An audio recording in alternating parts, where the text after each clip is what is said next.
evening.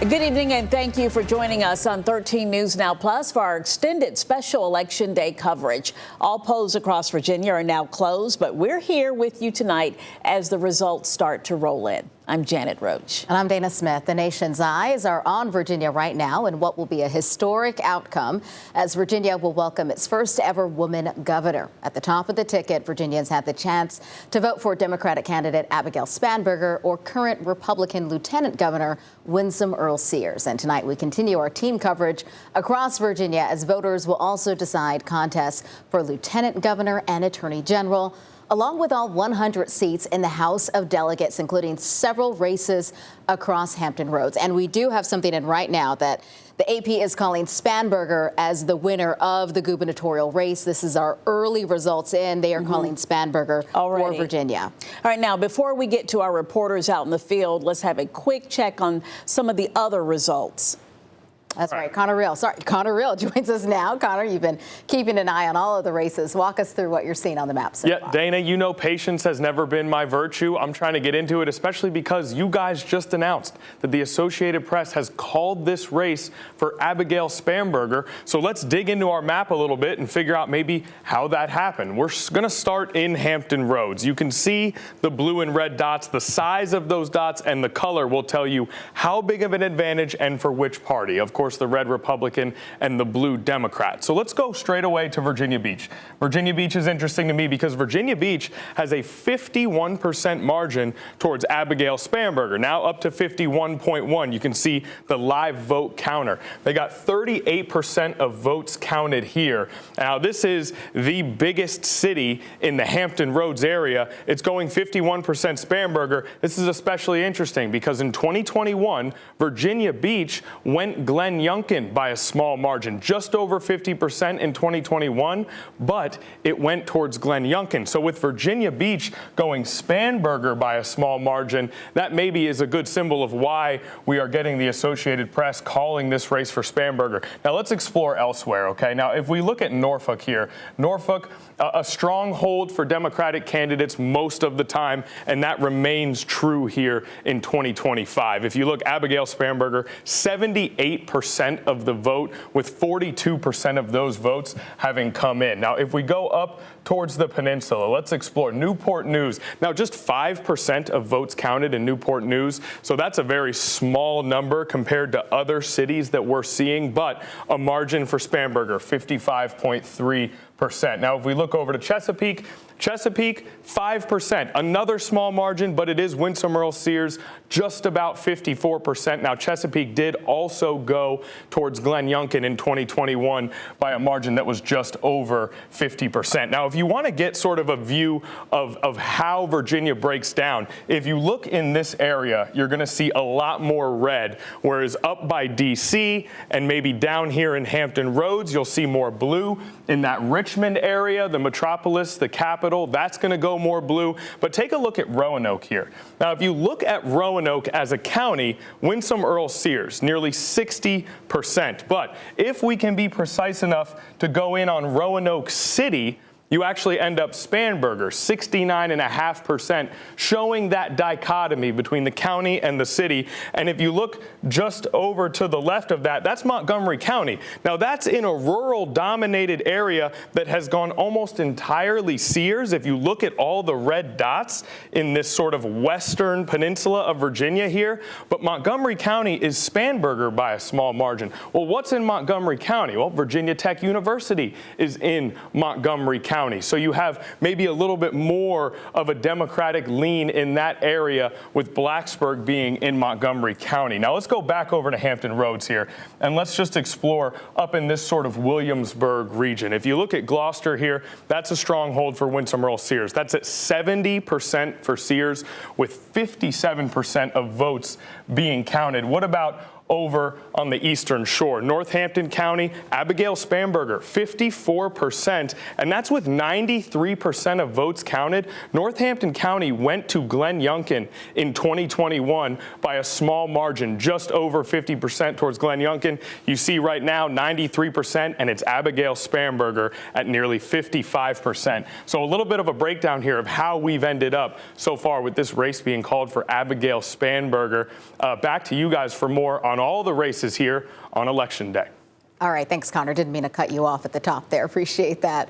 So as he mentioned, it's a race that's gaining attention across the Commonwealth and the country, Virginia's gubernatorial election. Again, the AP calling the race for Democrat Abigail Spanberger over Republican Winsome Earl Sears. All right, Alex Littlehales is live in Richmond at Spanberger's election night event. So, Alex, what is the energy like there?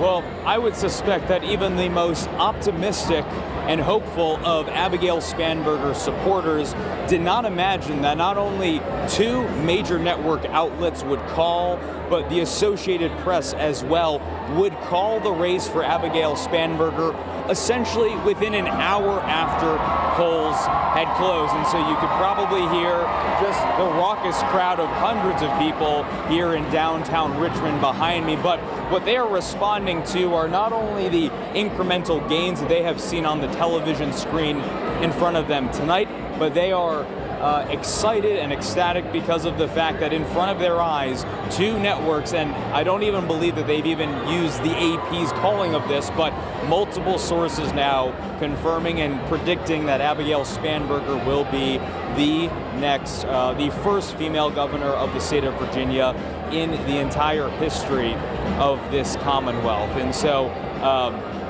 what they are reacting to also is political analysis that we have seen, again, at the official watch party for Abigail Spanberger in downtown Richmond tonight, hundreds at the convention center in Richmond. Political analysis showing that Spanberger has outperformed the Democratic margins from a vote standpoint, outperforming that of Terry McAuliffe in 2021, and actually outperforming the margins in several localities of that of Kamala Harris in the 2024 presidential election. So we have known for weeks and really months that the polls by independent forecasters from those polls backed by major universities here in Virginia and even outside of Virginia have supported that Spanberger has maintained close to a double-digit margin of victory for this gubernatorial election over Winsome Sears, the current and sitting Republican lieutenant governor of Virginia.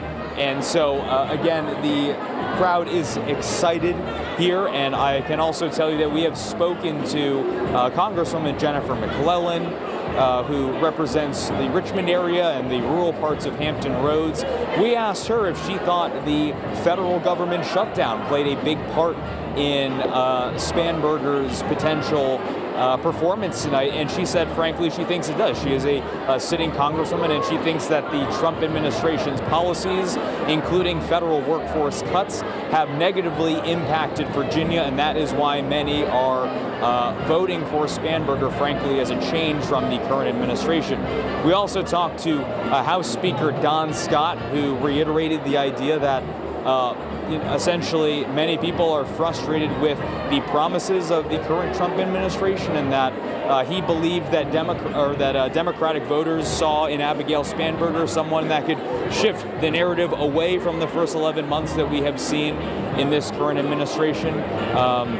But again, just reiterating the fact that basically an hour has passed since polls have closed in Virginia, and there are now hundreds, thousands of people here at the Richmond Convention Center applauding, cheering the outcome that they see on their television screen tonight.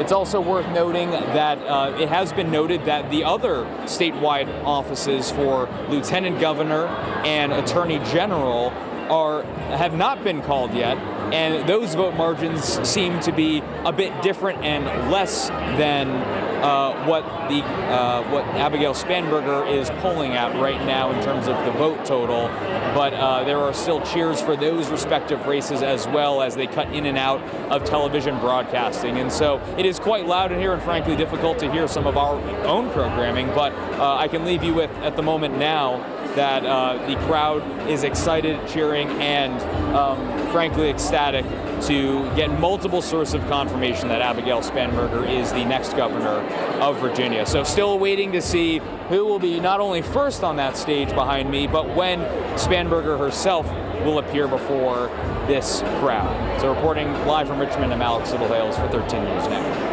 All right, Alex, thank you so much. We're going to check back in with you a little bit later. I can imagine that Spanberger will be coming out at some time shortly, probably to say something to the crowd. But yeah, definitely a lot of energy there, as she has already been called the winner of the gubernatorial race. All right, we are also live at Winsome Earl Sears election night event. This is in Leesburg, Virginia, and that's where we find our Derek Lytle. Yeah, I imagine a different mood there. So, Derek, as we get these early election results in, how is the Republican campaign feeling tonight so far with this race being called for Spanberger? Hey guys, well, if you ignore the happy music behind me, it's a much more tame atmosphere than we've been used to on the campaign trail for Winsome Earl Sears. You know, the crowd was allowed in at 6:30, but it's been really tame. Just about 50 to 100 people surrounding different tables, but nothing like the energy we've seen in her campaign rallies. Now, that's a lot different than I'm sure it is over there for Alex, but you know, as we move through the night, something that I wanted to focus on throughout the day, you know, we heard Connor talking about it, is the importance of the Hampton Roads show out and turnout for the election. And it's something that Winsome Earl Sears desperately needed to be able to even have a shot to win the election, is to have the far less turnout of Democrats in the Hampton Roads area. And it's something she needed, and it's not really something we've seen tonight. You know, Winsome Earl Sears herself has yet to come out and speak here, but we will be here and we'll bring you some more about how things are going over here on our end, guys. All right. Thank you so much. Appreciate that, Derek. And well, throughout the night, you can text the word results to the number that you see right there on the screen. That's 757-628-6200. And we will send you a message, including a trusted link to our website, where we will be tracking the results for the 2025 November general election. And remember to text, don't call. All right, we have a lot more races to check on, including several House seats, all 100 up for grabs. We're going to check on some of those coming up in just a moment.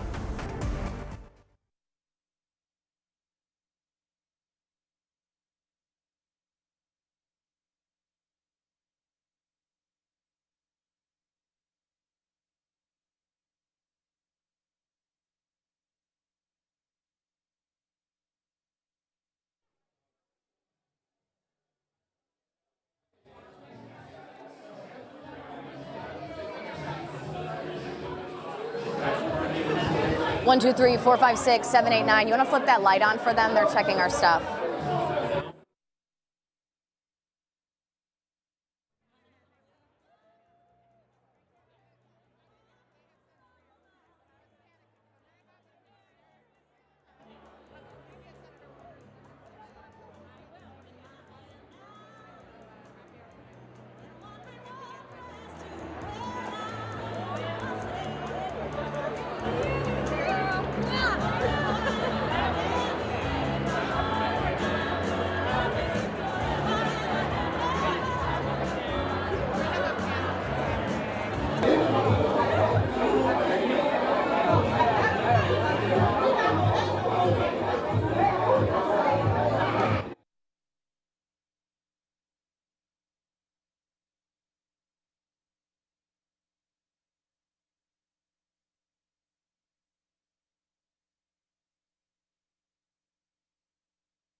All right, welcome back. It's Your Voice, Your Vote. And in Virginia Beach, voters in the 97th House District are deciding between Republican Tim Anderson and Democratic incumbent Michael Fagans. So Madison Schlegel is live in Virginia Beach with the latest on that race. Madison, how are things? Yeah, Dana, Janet, right now we're at the Crown Plaza here in Town Center in Virginia Beach, and we're at the election watch party for Delegate Fagans. And as you can see behind us, we've got a lively crowd here. We just had cheerings. Like, people are very happy here about the projected winnings of Abigail Spanberger for governor here, and the spirits seem to be pretty high here. But we got the chance to speak with both people running for the 97th race right now. We spoke to Tim Anderson earlier, and we spoke to Delegate Fagans as well. But let's get talking about each of those campaigns. We're going to talk about the Anderson campaign first. First, we saw him earlier in Virginia Beach today at the Red Church, and that's a former delegate, Tim Anderson. He was elected back in 2022 to serve as the 83rd district, but he resigned to run for state senate. That run ended up being unsuccessful for Anderson, but like we said, he was speaking with voters outside of Red Church in Virginia Beach today. Right now, after speaking to those voters, he said that he's energized by the amount of people that he's been talking to today, that he was able to speak to before they went in to cast their ballot. But one of the biggest issues that Anderson says that he's fighting for right now is the car property tax here in Virginia. He says that he's looking to get that tax eliminated for Virginians. And when it comes to talking to voters, Anderson says that voters have supported the elimination of that tax. Give us a listen. Receptive to my message, and hopefully we'll get enough votes to start working on getting that done next year. And as we told you, we are here at Delegate Fagans' campaign event right now, and election watch party here. And we got the chance to catch up with him a little bit while he was still out campaigning earlier today. Take a look here. We've got some video. He was out at the Kempsville Library, and he tells 13 News Now that he was making stops at polling sites this morning as early as 6 a.m. Now, Delegate Fagans is a retired Air Force veteran who's held this seat since 2023 when he beat out incumbent Karen Greenhall. Now, during his time in office, he says that he's passed 10 pieces of legislation surrounding issues like veterans protections, whether that be the environment as well. But this time around, Fagans says that he's speaking to voters about what they need. And he says right now that Virginians here are fighting for affordability. Affordability, which has been one of the main driving issues, the economy, also in terms of threats of democracy. That's been some of the driving messages that we talked with voters. And as those results do roll in and trickle in, we're going to be here keeping an eye on both heartbeats of those campaigns right now. And in the next hour, we're going to hear from both of those candidates again about what they think is the most important thing for voters right now, and why and where they think that their votes are counting the most right now. But this is going to be one race to watch as we watch those ballots trickle in this evening. And we'll be sure to catch you up on that race in the 97th district here in Virginia Beach. Live in Virginia Beach, Madison Schlegel, 13 News Now. All right, thanks so much, Madison. And now to Hampton, where voters in the 86th House District are deciding between Republican A.C. Cordoza and Democrat Virgil Thornton. Our Jordy Clark is live in Hampton with the very latest on this race. Jordy.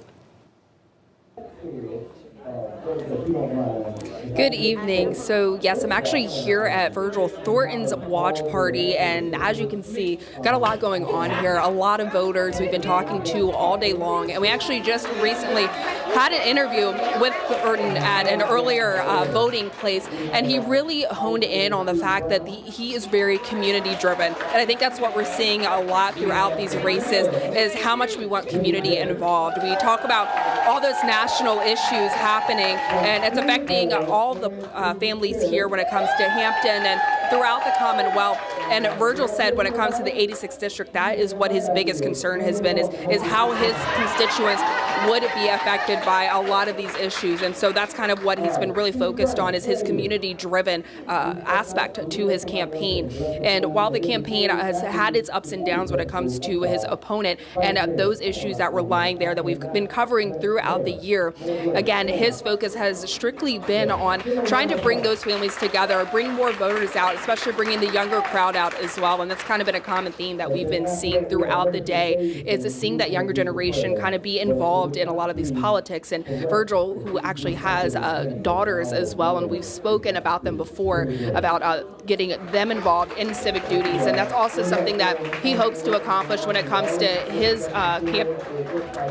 his campaign, is helping when it comes to education. I think that has been a big point as well, even when we talk to other opponents too, is funding our schools and giving them the opportunities to, again, continue to provide civic engagement for those students, so that they are also learning more and more about the issues that affect them and the issues that are directly involved with them. And so that's definitely something Virgil has been very strong about as well. But again, we've just been here throughout the day talking to both candidates just about what they want when it comes to this campaign. And now this is a closely watched campaign as well. Definitely very, very tight race, of course, and that's kind of been a common theme throughout the Commonwealth through a lot of these opponents, is just seeing that when it comes to which side of the aisle they're leaning on, they're more focused on how they can be personally affected. And I think that's what's truly important, is seeing all the people here that they're here to support not only the candidate, but what they want to be accomplished. And that comes to economics, that comes to education. They are focused on it so much. And so this election definitely holds pretty strong results here, because, again, what happens here locally affects us nationally. I think that's also been a very high point as well throughout this election. But we will continue to keep you all updated on 13 News Now, as well as this race, as those results continue to trickle in. But both candidates have certainly been throughout the Hampton roads, just advocating for not only themselves, but of course for the constituents and the people that they're serving on either side of the aisle. So definitely interested just to see how this race turns out, because again, it will be a tight one, and it is a very closely watched one, as all of these are. But certainly we'll continue to talk to both candidates. And again, I spoke to Thornton earlier, and he's certainly just excited just to see the turnout and just to see whether or not you voted for him. Just seeing people getting out to the polls, I think, is always a strong point just to make note of. So again, we'll just keep you guys updated throughout the day, and or throughout the night, excuse me, just seeing again how this all turns out. But until then, I'm going to send it back to you guys in the studio while we're here dealing again with this watch party here in Hampton. All right, thank you so much, Jordy. We appreciate that update, and taking a look at that race right now. Virgil Thornton at 42.84%. and A.C. Cardoza 56.86%. That's looking at the Virginia Board of Elections website, checking the results there. All right, coming up, we're going to sit down with a political analyst and break down what we know so far, the Spanberger win, and what else we might see tonight.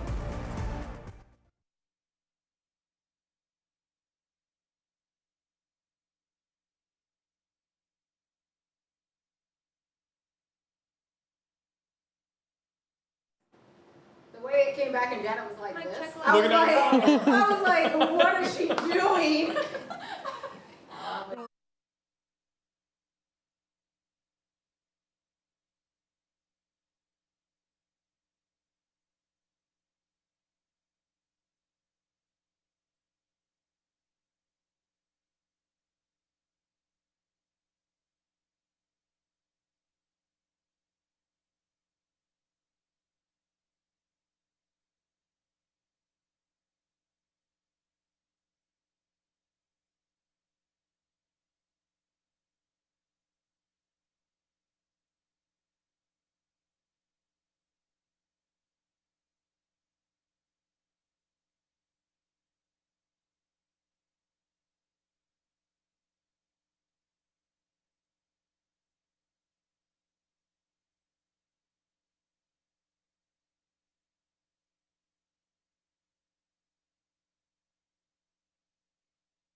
Welcome back. It's Your Voice, Your Vote. Joining us now is Virginia Wesleyan University Chair of Political Science, Dr. Leslie Coggle, giving us some more insight on this election.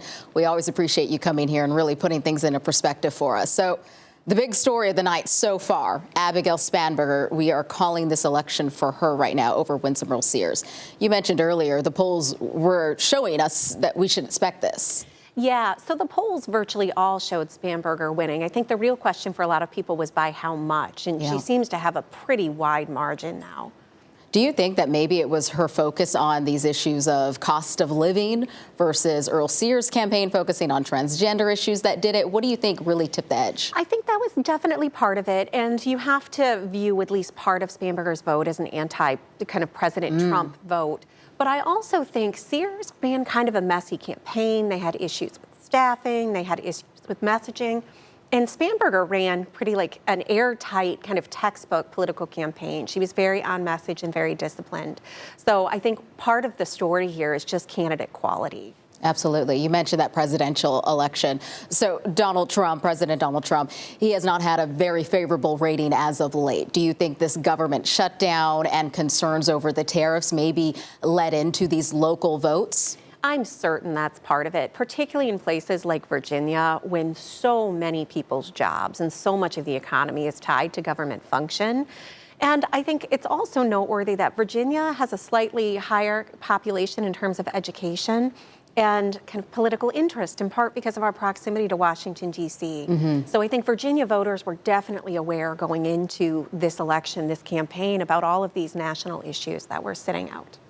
To see this race being called so quickly, what does that say? I mean, the polls closed at 7, and right before 8, as we were coming on air, this race was being called. Yeah, I think that just really tells you what a margin Spanberger is going to have tonight, right? You don't call races like this if they're going to be a nail-biter or, you know, there are a lot of votes outstanding and you anticipate those votes to be pretty evenly split, or from places in which the member of the opposite party is likely to pull in kind of heavy numbers. So I think the fact that Spanberger pulled this out so early, when the rest of her ticket is, you know, still outstanding, just tells you the strength with which she ran in Virginia. Let's get into the rest of the ticket. You know, we hear about down ballot voting. Do you think that that's going to play a role here? Can it go either way, especially in the race for Attorney General, for example? I mean, it can. And certainly you've seen in the past that Virginia has had gubernatorial candidates who win with a comfortable margin and people down ticket who kind of eke it out. And it looks like that's what we're going to see in the AG race. If Jay Jones wins, it does not look like he's going to be winning from a comfortable margin. Right. I mean, he had some strong controversy leading into this. Those leaked text messages, the hypothetical situation of shooting a fellow lawmaker. Do you think that Spanberger's win can help him make up for that? I think if he does win, a lot of it is going to be tied to Abigail Spanberger's strength as a candidate and kind of her coattails pulling him up here. And if you look at the vote returns, the number of people who voted for Abigail Spanberger but either didn't vote at all for the AG or voted for somebody else is pretty substantial. You know, so I think that, you know, it's not a good indicator if you're Jay Jones. Right. And as you said, that speaks to the fact that we have these early results for Spanberger, not so much for the Jones campaign. Lieutenant governor race, Ghazala Hashmi, this was one of the few races where we had no debate between her and John Reed. Do you think that played a role for voters? You know, I think that's possible that it plays a role for voters, particularly in getting to know that particular candidate. John Reed is familiar with a lot of people in Virginia politics who have been kind of following, particularly in the Richmond area. So you would think you'd kind of want to get your name out there and get a little bit of name recognition when people go to the polls.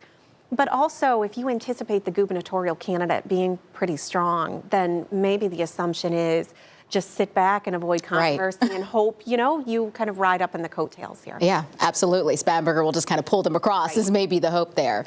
As you know, we have 100 House of Delegate seats up for grabs. Do you think that Spanberger's win could also help get some Democrats back into the House? I think you're virtually certain to see that Spanberger running as strongly as she did is going to help some of the Democrats in tight races or races that we thought would be tight down ballot. So this is a really good sign for Democrats in the House of Delegates. For Republicans, what should they take away from this? You know, especially with Governor Glenn Youngkin, who is well-liked. People like Youngkin. Maybe they were hoping that as his lieutenant governor, Winsome Earl-Sears would have a stronger showing. What do you make of the fact that Spanberger is blowing this out of the water?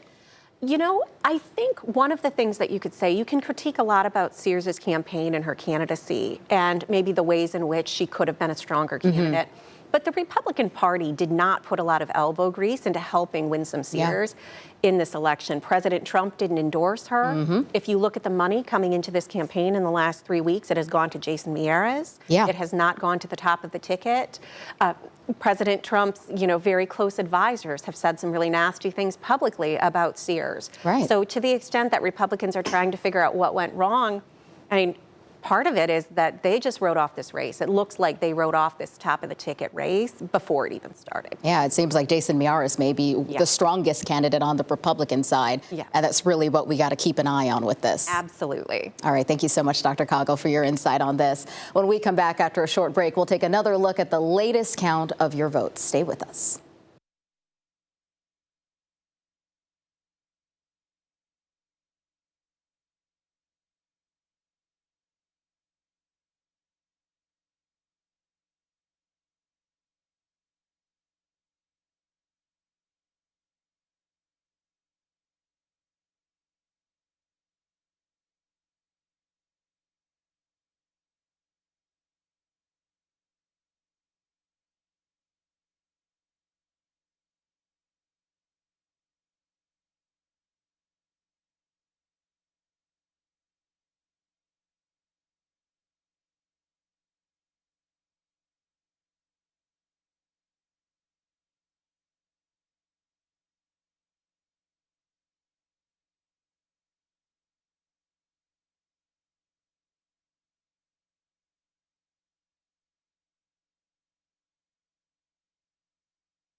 One, two, 1, 2, 1, 2.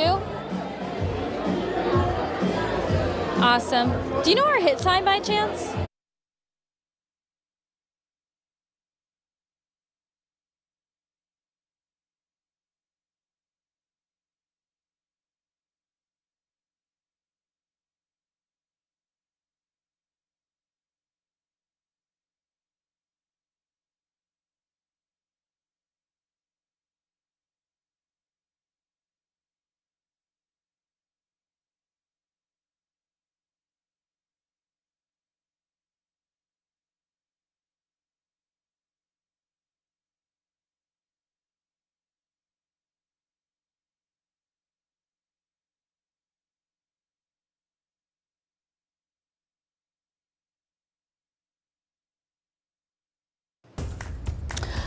All right, thank you for sticking with us tonight. And we have some breaking news. Another race has been called by the AP. Democratic State Senator Ghazala Hashmi wins the Virginia Lieutenant Governor's race over Republican John Reed. This just coming over on the AP. So now, as of right now, two races called, two big ones. Abigail Spanberger in the governor's race. She has been declared the winner, and now Ghazala Hashmi has been declared the lieutenant governor in that race over John Reed. Let's get straight to some of these results coming in. So Connor is standing by. Connor, walk us through what you're seeing on the map as we get these early results in for Spanberger and Hashmi. So we are going to look at Ghazala Hashmi's map here. We're going to look at the lieutenant governor race. We have two races called here. We just made 8:30. I mean, relatively early in the night. Now, if you look, there is a difference here. If you remember, Spanberger was winning Virginia Beach when we checked in at the 8 o'clock hour, but Hashmi, not so much. Hashmi's still losing Virginia Beach.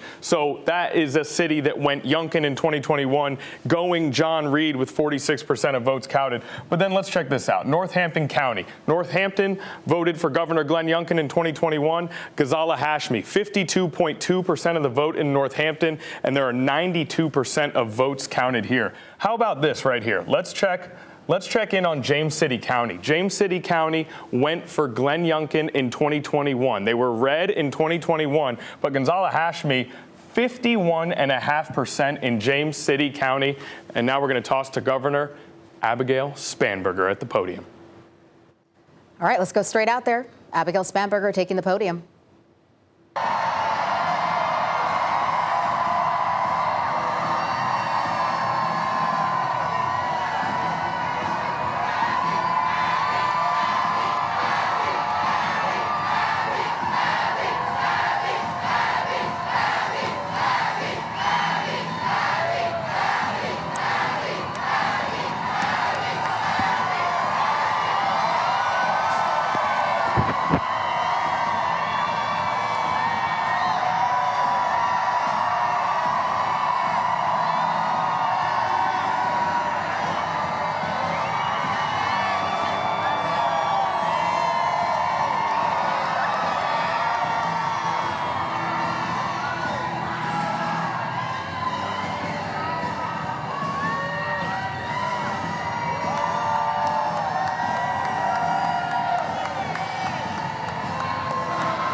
Thank you.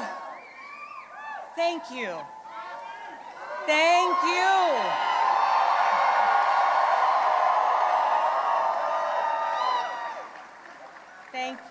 Thank you all so much.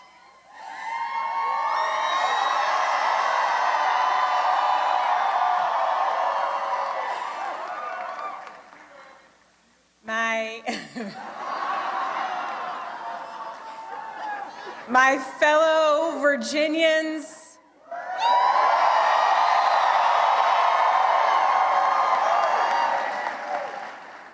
tonight we sent a message.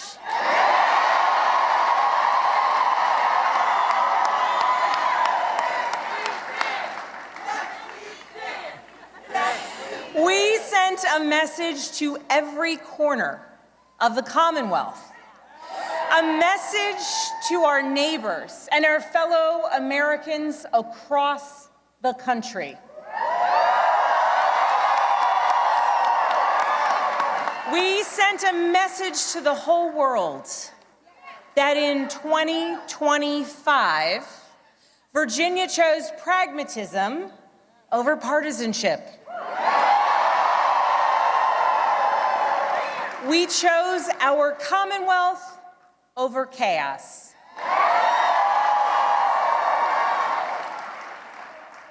You all chose leadership that will focus relentlessly on what matters most: lowering costs, keeping our communities safe, and strengthening our economy for every Virginian.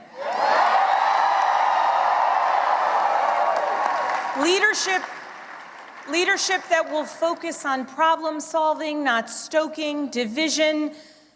We chose leadership that will always put Virginia first.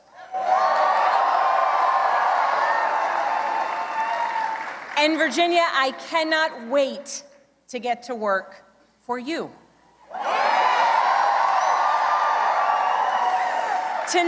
Tonight we turned a page. We turned that page by listening to our neighbors, focusing on practical results, laying out a clear agenda, and leading with decency and determination.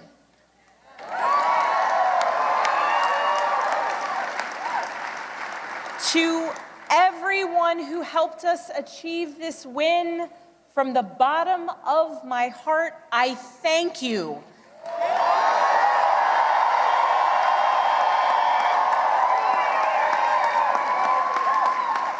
I thank you for the trust that you have placed in me, and it is the honor of my lifetime to be elected the 75th governor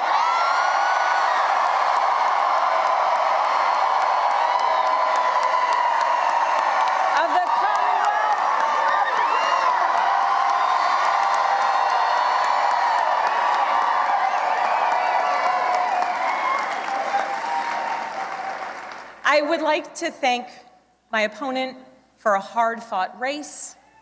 The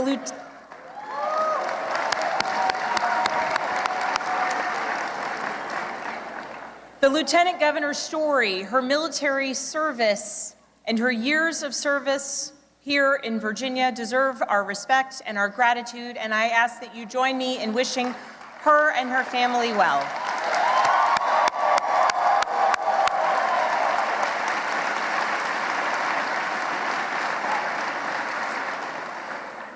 I also know that those who were supporting my opponent are disappointed today.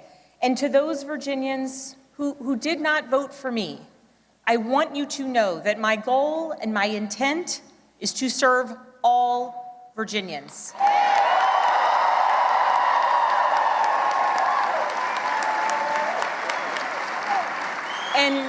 And that means that I will listen to you, I will work for you and with you.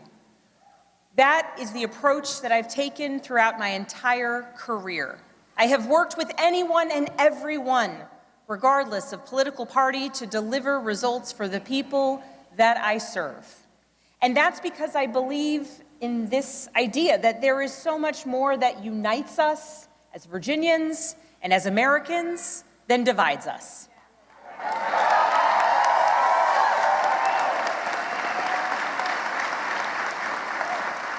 And I know in my heart that we can unite for Virginia's future, and we can set an example for the rest of the nation.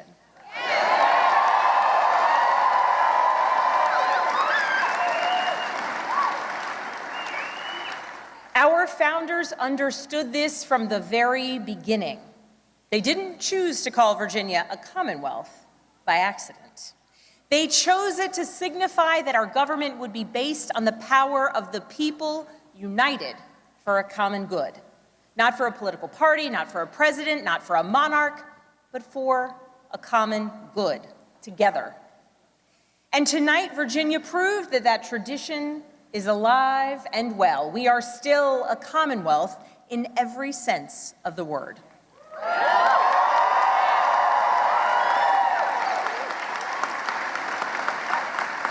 We are built on the things we share, not the things that pull us apart. And I am proud that our campaign earned votes from Democrats, Republicans, independents, and everyone in between.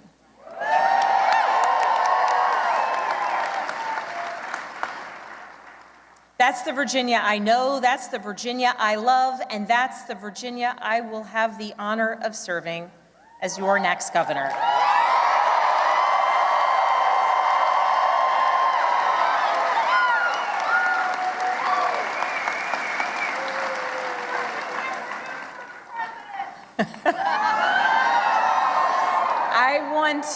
I want to thank so many people for the support that they have given to our campaign. Thank you for your work. Thank you for your support. To our tireless volunteers, to those who believed in me, thank you.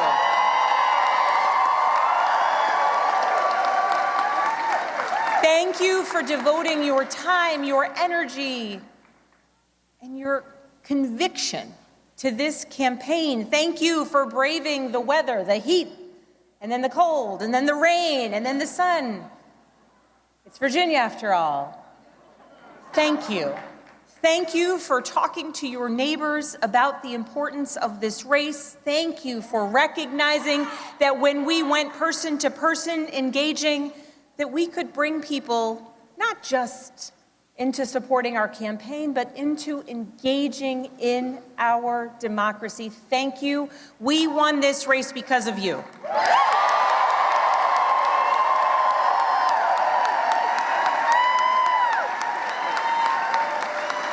To our campaign team, you're the best in the country.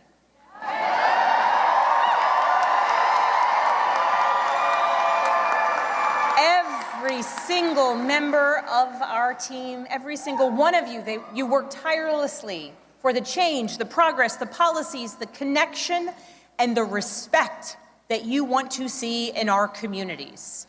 Thank you for working so hard. Thank you for giving people hope. Thank you for knocking on doors in the sweltering heat. Thank you for showing kindness. Thank you for showing up in every corner of Virginia. Thank you for diving deep on policy. Thank you for capturing moments and the essence of our campaign. Thank you for reaching voters everywhere. And thank you for believing that Virginia could and would send a hopeful and joyful message tonight.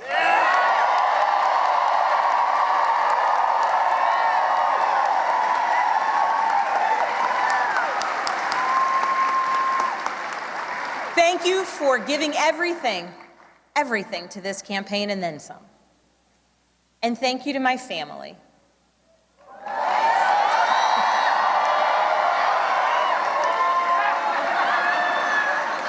To my husband, Adam.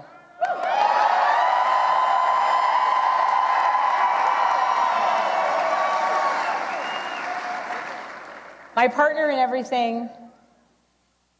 I love you with my whole heart. I am grateful for you. And it is very strange to declare my love for you in front of millions of people.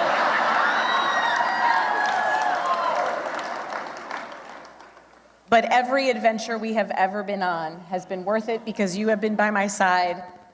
I love you. I'm grateful for you. And I cannot wait to see what the next couple of years bring.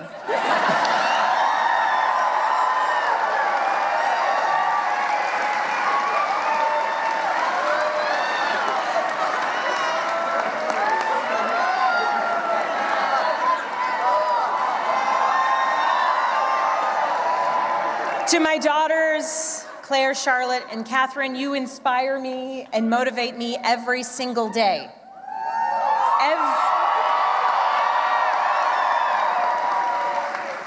Everything I do to build a better future for you and for all of Virginia's children, and I am so proud of you every single day. I am lucky to be your mother. And Catherine, you did not clean your room today as you promised me. I'm working on it. She's working on it. If I was working on it, we wouldn't have won this election, okay?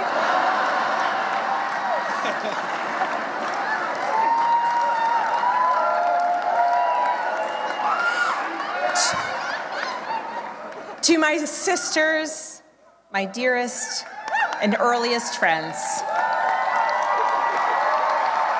I love you. I love you, I love you, I love you.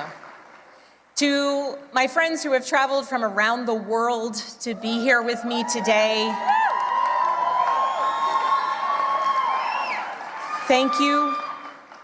Thank you for making me who I am, and thank you for always believing in me. And to my parents, I love you. Thank you for leading by example every day. And I know that today is a day that you all could have never imagined. But you taught me the importance of service to others and relentless hard work. And Mama, when I think about your life, from the time spent in foster care to putting yourself through nursing school and the challenges along the way, you made clear to us that to whom much is given, much is expected.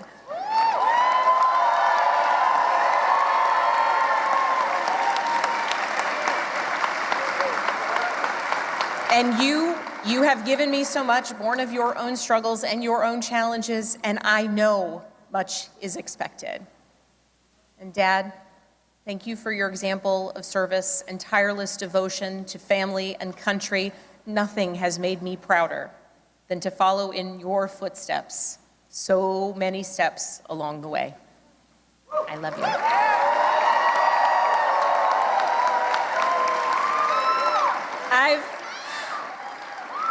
I've talked a lot throughout this campaign about the importance of service and how it's shaped my life and my approach to public office, and that all came from my parents.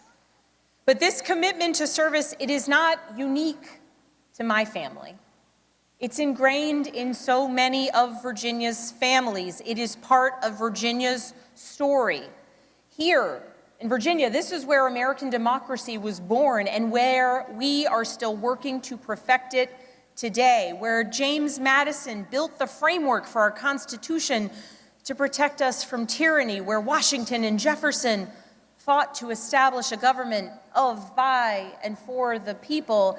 It is also the place where Barbara Johns, a 16-year-old student from Farmville,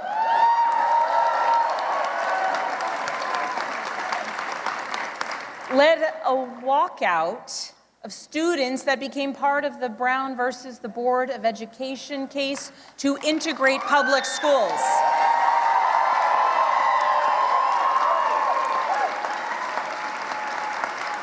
Barbara Johns never gave up, and she showed us that no matter your age, you can be part of the change and the progress that you want to see here in Virginia and across the nation. We are a nation founded on ideas, but we are a country where it is up to us, the citizens, who must put those ideas into action. It is us, the citizens, who work to make the change and progress and build upon the foundations laid out over so many years. And Virginia, now it is our time to lead. Tonight, it's hard not to reflect on the nearly 2-year journey that we've taken together on this campaign. And just a few minutes ago, Adam said to our daughters, "Your mom's going to be the governor of Virginia."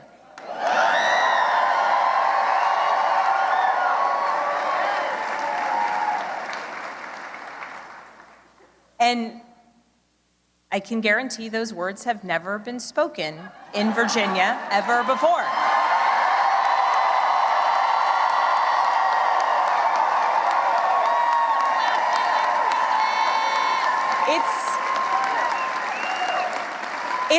It's a big deal that the girls and the young women I have met along the campaign trail now know with certainty that they can achieve anything. It's a big deal to the women older than I am who forged the path in dreams, hard work, and in a belief that change and progress would be possible so that so many of us could follow in their footsteps in any career, in any role, in any challenge. The history Virginia is making tonight, it is yours. And I thank those who have come before me, and Mary Sue Terry in particular.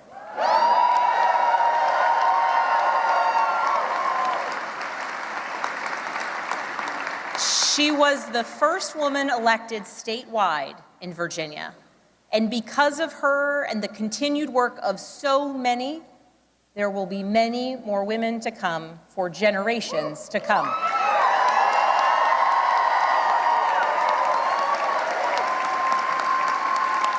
So now that the campaign is over, the real work begins, because this was never about just winning an election. It was about what comes next. It's about the governing. Virginia voters made our choice tonight, and that choice was loud and clear. We are going to work to lower costs of renting, buying, or staying in your home. We are going to cut red tape and build homes families can actually afford. We're going to lower health care costs. We're going to crack down on predatory pharmaceutical practices and surprise billing.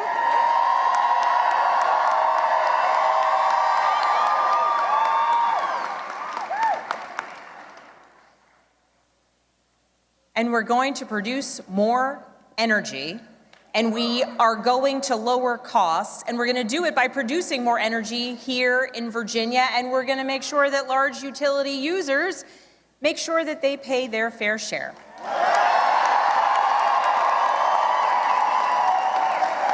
We're going to grow Virginia's economy by investing in apprenticeships and job training of the future. We're going to leverage AI and cutting-edge manufacturing to bring more capital investment into our Commonwealth. We are going to take politics out of our schools. We're going to make sure that teachers are well paid and well respected.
We are going to make sure that our teachers are well paid and well respected.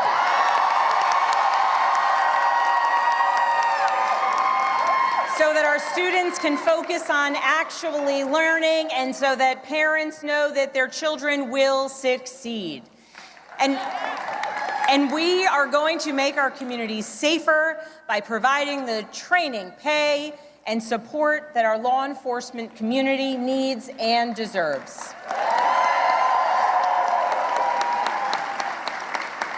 These aren't slogans on a bumper sticker. They are actionable policies that I am ready to implement starting on day one. And starting now, that work begins. So as we begin this transition to a new administration, I want to be absolutely clear about a couple things. First, Virginia is the only state in the South that hasn't restricted women's reproductive rights since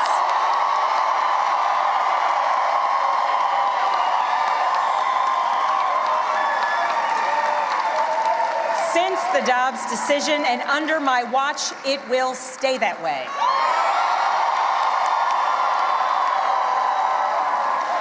In Virginia, healthcare decisions about contraception, fertility treatments, and reproductive care will continue to be made between women and their doctors, not politicians.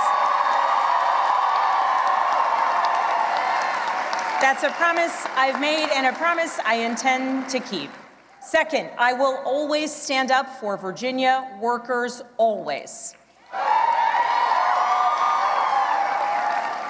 And right now, our federal workforce is under attack, and the chaos coming out of Washington is killing Virginia jobs and creating economic uncertainty for tens of thousands of families. Government employees, government contractors, small business owners who are impacted by the chaos coming out of Washington. Virginia's economy doesn't work when Washington treats our Virginia workers as expendable. To those who have been impacted by the mass layoffs, by furloughs, by the hardships that you are experiencing, please know that I will direct the full power of the governor's office to support you.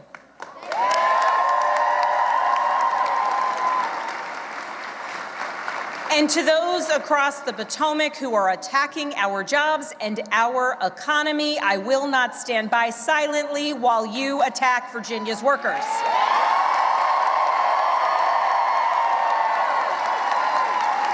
I will fight every single day for every single Virginia jobs, the ones we have now and the ones we will bring to our Commonwealth into the future. I will stand up to anyone who tries to harm our economy or the livelihoods of our Virginians.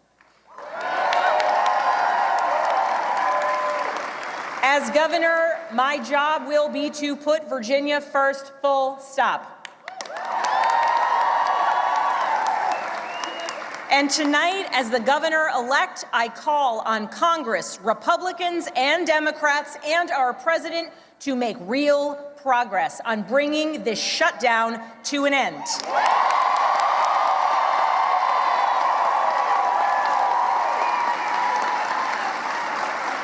The Virginians, the Americans who work tirelessly for their fellow citizens deserve nothing less.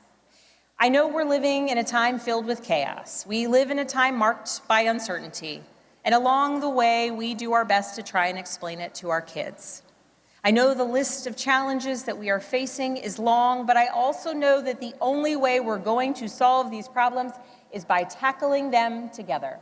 Democrats, Republicans, independents, all of us, because that embodies the message that we sent tonight. That is what being a Commonwealth is all about. Standing united for our future. That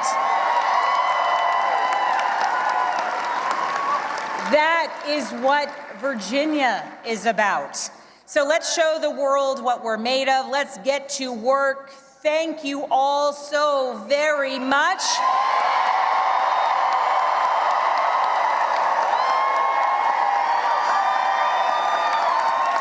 And I'm so excited we got this party started a little earlier than expected.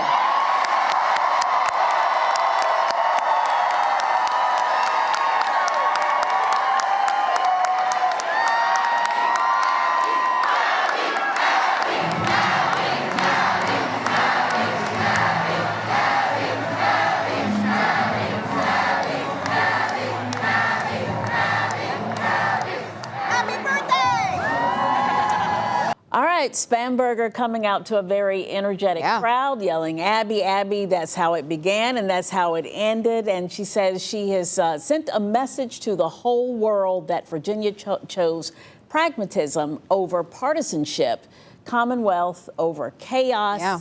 She spoke on policy as well, women's reproductive rights, the chaos in Washington with the loss of federal jobs, and says she cannot wait to get to work, and says she will make sure that teachers are respected and well paid, and that she will work to make our community safer.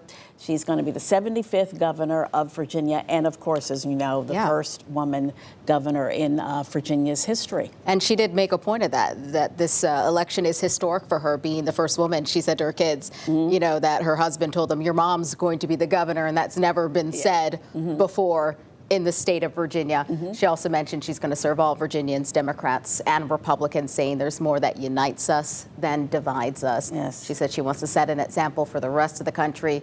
And an emotional moment at the end, thanking her husband, her daughters, her sisters, her parents, and also taking note that this was called her as the winner within an hour of polls closing.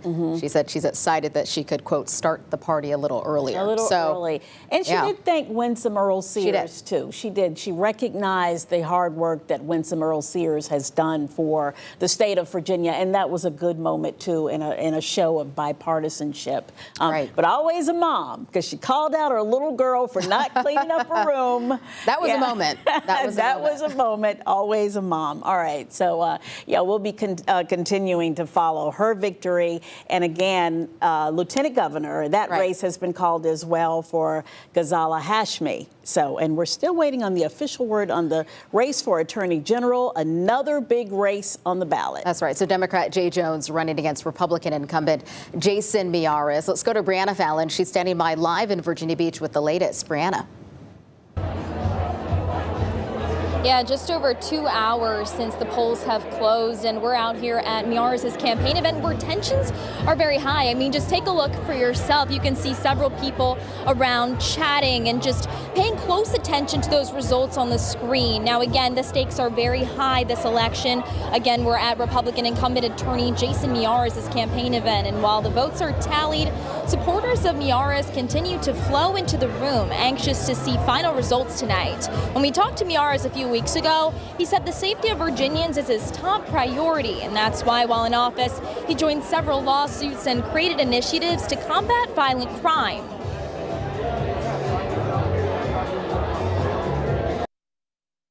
I'm a proven prosecutor. I'm not a politician. I'm not looking to turn this office into a political office. My office has been about protecting Virginians, and that means all Virginians. And again, we are at Miyares' campaign event where people have just been flowing in and out of this room, the room next door. Everybody's just very anxious, just awaiting for those final election results today. But that's all we have right now, as those results are still tallying in Virginia Beach. Brianna Fallon, 13 News Now. All right, thanks so much, Brianna. And we are also live at the Jay Jones event tonight. We'll have a look at that in a couple of minutes with Emily Harrison.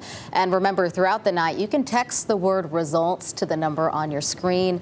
That 757-628-6200 will send you back a message that includes a trusted link to our website where we will be tracking the results for the 2025 November general election. Remember to text this number, text the word results, do not call. All right, and just the most recent number from the Board of Elections on the Attorney General's race, Jay Jones at 51.79% and Miyares at 47.78%. And that is 113 precincts reporting out of 133. So Jay Jones up by a little more than 4 points. There you go. All right, Williamsburg, Democrat Jessica Anderson and current Republican delegate Amanda Batten are back for a rematch for Virginia's 71st House District. Yeah, so this race was decided by a 2% margin back in 2023. Layla Cox standing by. She's tracking the latest live in Williamsburg. Layla. Hey, well, good evening, Dana and Janet, and to our viewers watching us on our special election coverage tonight. I'm here in Williamsburg at the Williamsburg-James City County Republican Party headquarters, where many voters here say tonight that they're optimistic about the Republican candidates winning tonight's races, despite the projection of Democratic gubernatorial candidate Abigail Spanberger winning. Many here say tonight that they voted for Winsome Earl-Sears to be the next governor. They're also saying that they're in support of Jason Miyares, John Reed, Rob Whitman for the congressional race, and of course, who I've been tracking all night, Republican and incumbent candidate Amanda Batten, who's running in a rematch with Democratic candidate Jessica Anderson for a very tight race for the congressional district, for the 71st congressional district. I'm just going to step aside to show you the turnout at tonight's watch party here in James City County. The race I've been telling you guys all tonight. As of right now, Associate Press has a tight race between the two candidates, with Jessica Anderson with a 52.7% lead margin against Batten, which is now at 47.3%. This is in the 71st district, spanning Williamsburg, James City, and New Kent counties. With control of the House at stake this election, both campaign teams tell me that both candidates have been up since 6 a.m. this morning, visiting all 21 precincts as a final push to voters. Batten has represented the area since 2019 and is seeking her fourth full term.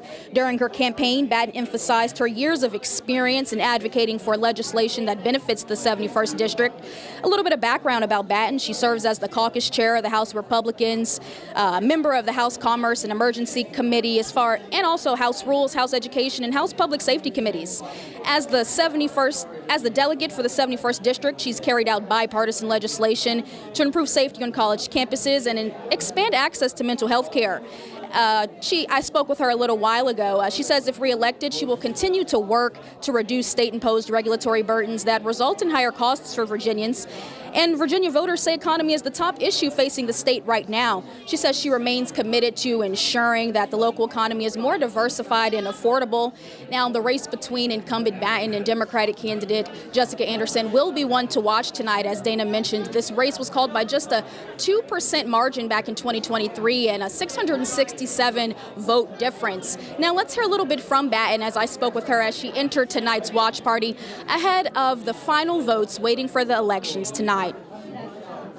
Well, a lot of what you do on the last day is kind of just meeting voters while they're at their polling place. Most people have already made up their mind, but there's a few folks that I want to talk about some of the issues. Obviously, cost of living is the big one, and just sharing a lot of the work, frankly, that you've done in the district throughout the years, and the connections that you've made, and the good work that's you're continuing to do for your constituents. Right, Ms. Batten, and you're looking to be reelected to be in your fourth term for the House of Delegates.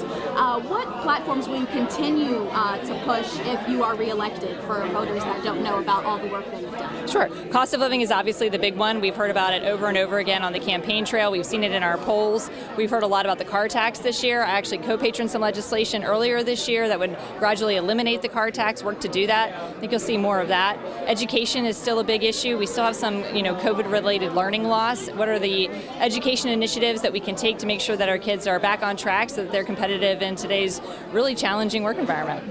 Right, and my last question for you, obviously you've had years of experience, but to the viewers that are watching today, what sets you apart from your Democratic opponent, Ms. Anderson?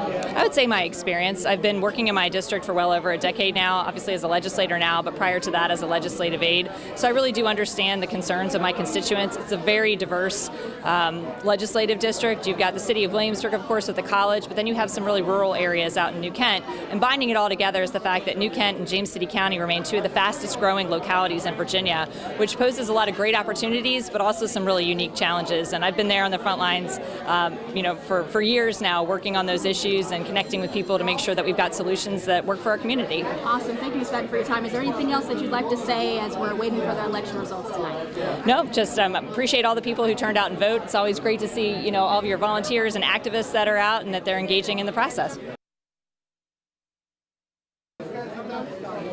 Now, we've heard from Anderson earlier today out canvassing as the voters were showing out to the polls before they closed. We've heard from incumbent Republican delegate Batten as she's continuing to push to be reelected to the 71st District House of Delegates. Now, like I said, this was a tight race that was close in 2023 with a 2% vote margin. Right now, the Associated Press says about 78% of the votes have been tallied. And stay with us at 13 News Now as we continue tonight's coverage to figure out who is going to win the House seat for the 71st District of Virginia, which spans Williamsburg, James City, and New Kid counties. For now, live in Williamsburg, I'm Layla Cox with 13 News Now. Back to you guys. All right, Layla, thank you for that very thorough update on that race, and we'll be right back.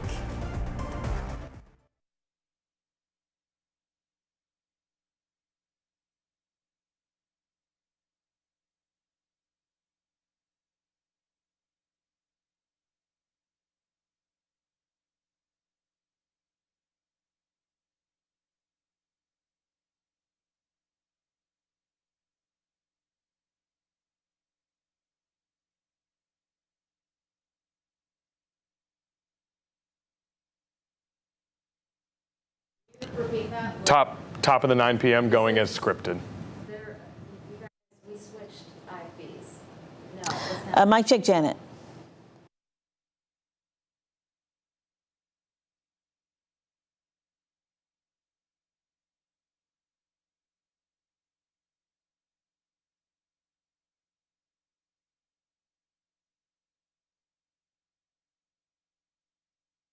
Yes, yeah, you are deep breathing in my ear. Hi, mic check, you are deep breathing in my ear. I think.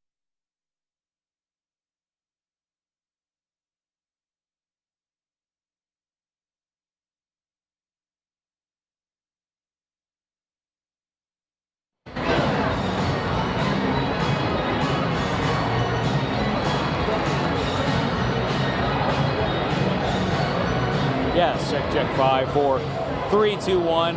Spanberger.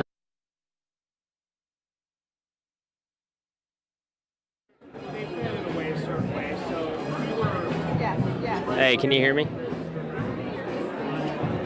Yeah, 1, 2, 3, 4, 5, 6, 7, 8, 9, 10, 11.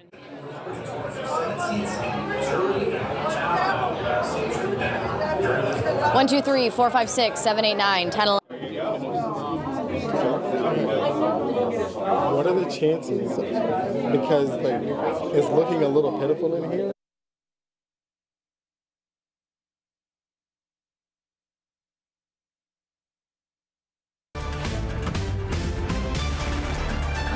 All right, thanks for staying with us for our extended election night coverage on 13 News Now Plus. I'm Janet Roach. And I'm Connor Reel, and Democrat Abigail Spanberger has made history as Virginia's first female governor. We heard from her just moments ago.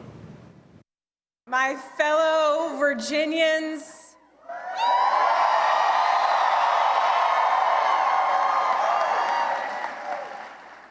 tonight we sent a message.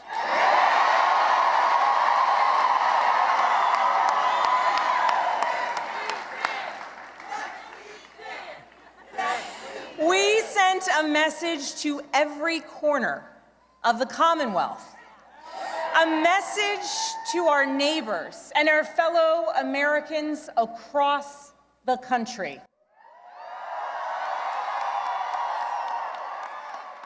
We sent a message to the whole world that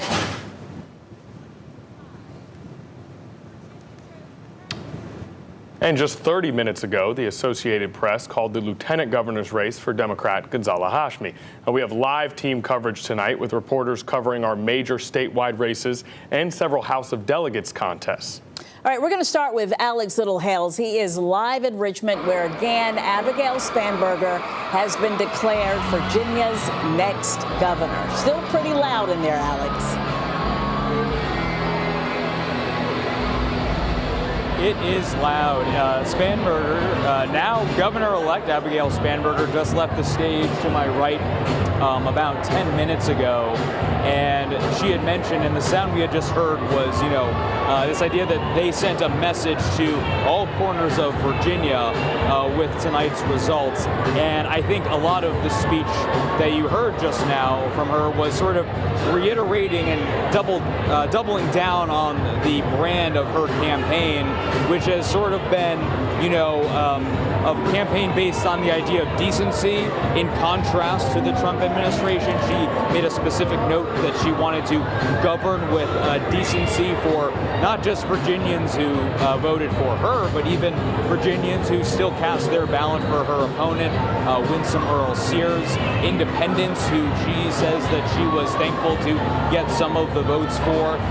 That was sort of the message you heard, right? We had heard for weeks and months that she is proud of the fact that she is seen as one of the more bipartisan members of Congress, especially within Virginia's delegation of congressional leaders. And so I think you heard a lot of her speech kind of nodding to that idea that she wanted to bring a change from what you see in Washington, D.C., and maybe bring a more middle-of-the-road approach. Obviously still running, as a Democrat, as we know, but she has, a background that is interesting, right? She is for someone with CIA experience, and she is someone who is actually backed by the Police Benevolent Association. That is something that you do not see from a typical Democratic candidate. So a lot of her speech that was about a half hour ago, it was a half hour in length that just finished about 10 minutes ago, was a lot about, finding commonalities amongst Virginians here, even taking a moment to thank and congratulate Winsome Sears on the campaign that she ran. And so, but it is still a party, frankly, here in the convention center in Richmond, because as she concluded her speech, she said that this is, frankly, much sooner than she anticipated giving that acceptance speech on stage here in Richmond. And so it is only 9:15 about, and the race has already been called by the Associated Press, and so you still have hundreds of people, other congressional leaders here, so some of her colleagues in Washington, D.C., some of the Democratic state senators and delegates from the House of Delegates here, still hundreds and if not thousands of people still milling around and enjoying this night in Virginia. All right, Alex, thanks. And that's Alex Littlehales live from the Abigail Spanberger campaign. I guess Governor-elect Abigail Spanberger now. Alex, thanks so much for the update. We appreciate it. And now we continue our team coverage with Derek Lytle live in Leesburg, where Winsome Earl Sears' team has gathered together in anticipation of results that did not go their way. Derek. Hey, Connor. Yeah, that's right. We still have yet to hear from Winsome Earl Sears herself, but you can still hear the music above me and a lot of chatter from people out here. A lot of smiles, people having a good time, but a lot of people eager to hear from the Lieutenant Governor, hear what she has to say with this disappointing result. Now, there's a lot of commotion and chatter in the hallway, a lot of press taking pictures. It seems like staff right now is preparing for her to take the stage at any minute. It'll be really intriguing to hear what she has to say. Obviously, in Spanberger's address, she did give credit to Earl Sears on a campaign run well. Again, it'll be really interesting to see what the Lieutenant Governor has to say about her campaign run, about what Spanberger has done to become governor, and everything within a disappointing result. We'll be here, and I'll be sure to bring it to you as soon as she takes that stage, Connor. All right, Derek, thanks. And we will certainly be ready for when she does take the stage. Yes, we will give take her that. speech out there at Winsome Earl Sears' campaign event. All right, let's toss things over to Dana Smith now to get a look at results by our local cities and counties. Dana. Historic election now with these results being called for Abigail Spanberger.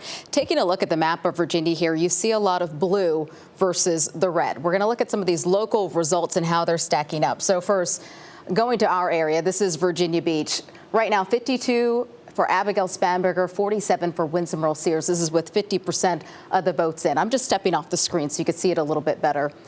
Let's take a look now. This is Chesapeake. We've got 52 for Abigail Spanberger versus 46.9 for Winsome Earl Sears. So much of the Hampton Roads area going blue. 59 Abigail Spanberger in Suffolk to 40 for Winsome Earl Sears. We do have some areas that did go red for Winsome Earl Sears. So Isle of Wight, here we go, 58 for Winsome. 41 for Abigail Spanberger. Right next door in Southampton, 60% for Winsome Earl Sears versus 39 for Abigail Spanberger. This race being called within an hour of polls closing for Spanberger, and Spanberger pulling her teammates across the line. If we can go to the results for Lieutenant Governor, you're seeing similar results there. So there we go. Taking a look for Virginia Beach. So John Reed edging out Ghazala Hashmi with 50% of the votes in right now. He has 50% to 49. Of course, we're going to keep an eye on this as those results come in, but getting a little bit closer. Chesapeake, again, a close one, but Ghazala Hashmi 50% to John Reed 49. Now, this race was interesting. This was one of the only races, well, the only race we did not have a debate in. This was Ghazala Hashmi running a campaign of really just on the ground locally, with John Reed calling for this debate for all of Virginia to see the two of them. But Ghazala Hashmi edging him out now as we call this race for Hashmi. Suffolk 57% to 42. But it is interesting to see a lot more red on this map in Hampton Roads right now. It's still early. We still need to get more of these votes in. But Isle of Wight, 99% in, and 60% went for John Reed versus 39 for Ghazala Hashmi. We also have the results for Attorney General. This is another race that was very controversial because of those leaked text messages from Jay Jones.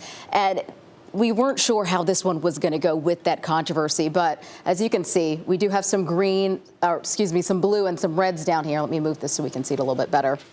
So with that controversy, Jason Miyares, 53 to 46 for Jay Jones. This is with 50% of the votes in.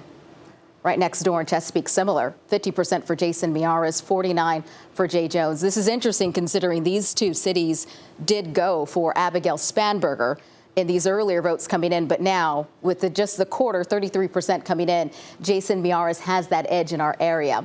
A different story in Norfolk, a different story up on the Eastern Shore where Jay Jones does have that slight edge, 51 to 48. But we do still see a lot of these larger blue bubbles indicating those votes. So it could be that, the Spanberger campaign has helped drag Jay Jones over the race here in this race for Attorney General. We do have down by Suffolk, 80% of the votes in. We have Jay Jones sitting at 56 to Jason Miyares, 43. Right next door here. Oh, there we go. So as we see, these results are still very early. Jason Miyares has the slight edge in some of these Hampton Roads areas, but we are looking at what will likely be called for Jay Jones. But 63, Jason Miyares, 36 for Jay Jones. This is 93, Southampton. So Jason Miyares definitely has the edge here. We're going to keep an eye on these as these results come in. But of course, right now, Spanberger, Ghazala Hashmi, they are winning their respective races. We're still waiting for the results from Jay Jones. But it is likely, Connor, Janet, that we may have this blue wave coming in across Virginia. It seems to be the early results coming in right now. I'll keep an eye on this. We'll see how things go as more precincts report and, of course, let you know. All right, Dana, thanks so much for that breakdown, really giving more detail on how this shook out across Hampton Roads. Associated Press right now, Jay Jones 51.6%, Jason Miyares 48% with 79% of votes. That's the Virginia counted. Board of Elections? That is Associated Press right now. Okay. Yep. All right. So more to come, plenty more races, including in House of Delegates. There are major seats up for grabs here, Jane. All 100.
All right, welcome back. The Associated Press has called the lieutenant governor's race for Democratic State Senator Ghazala Hashmi.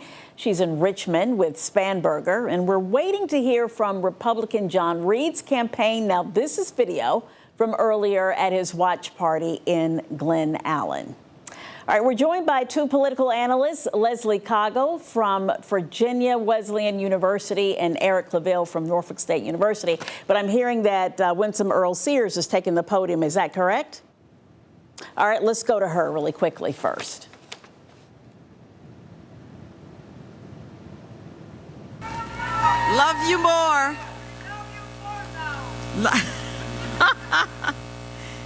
Thank you all for coming. You know, I'm really not even supposed to be here. Think about it. I mean, I'm the immigrant from another country, and yet you all have given me the opportunity to do this.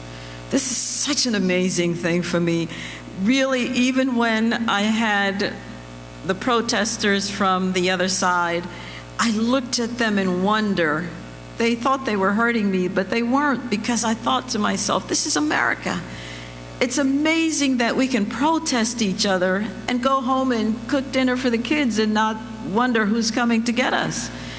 And we must never lose that. America is such a wonderful place.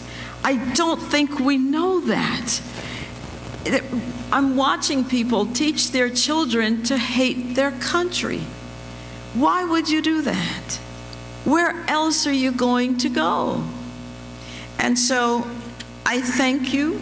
I thank you for giving me this very great opportunity. And it started, of course, when you gave my father the opportunity to come to this great country with, again, you heard me, his $1.75. And that's what started the trajectory of my life, where I became, of course, a Marine, a business owner, CEO of certain organizations, and then a delegate. All right, Winsome Earl Sears taking the podium and saying that not even supposed to be here, but thanking people for giving her this opportunity. You know, she is immigrated from Jamaica, and obviously very grateful for just having the opportunity. Here again with our political analysts, this is Leslie Cago from Virginia Wesleyan University and Eric Claville from Norfolk State University. Thank you both for coming on. Now, we all listened to Spanberger's speech, and she definitely was trying to paint a bipartisan picture here. Your thoughts on what she had to say? Yeah, I thought her speech was one of unification. If you heard it, she mentioned, pragmatism over polarized politics. And when you look at today, the political environment, just the dissension, the extremism, it is a message that I believe that the Democrats across the country are looking at what will resonate.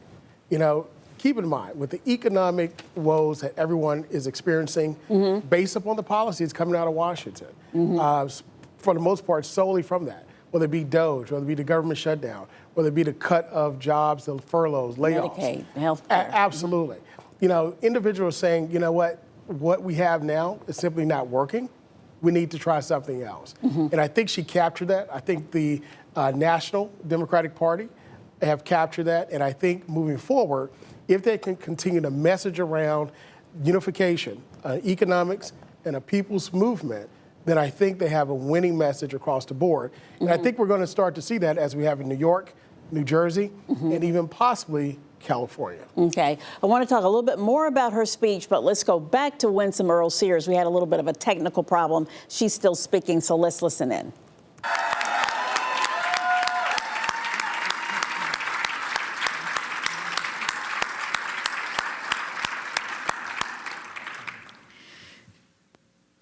I have to tell you, I think I learn more in a loss than I ever do in a victory.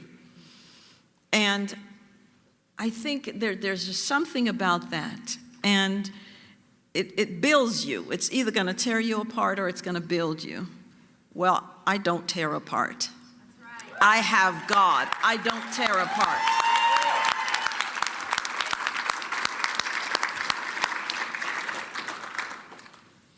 I don't think we came up short. I think we tried very, very hard. So many had counted me out for so long. And it's an amazing thing to watch. And we just kept plugging and plugging. And so I want to say to our young people here, remember that life has ups and downs. You must never stay down. There is nothing down there. You must always rise. It's one life that you have, and it must be lived to the fullest. Your life has purpose. You have purpose.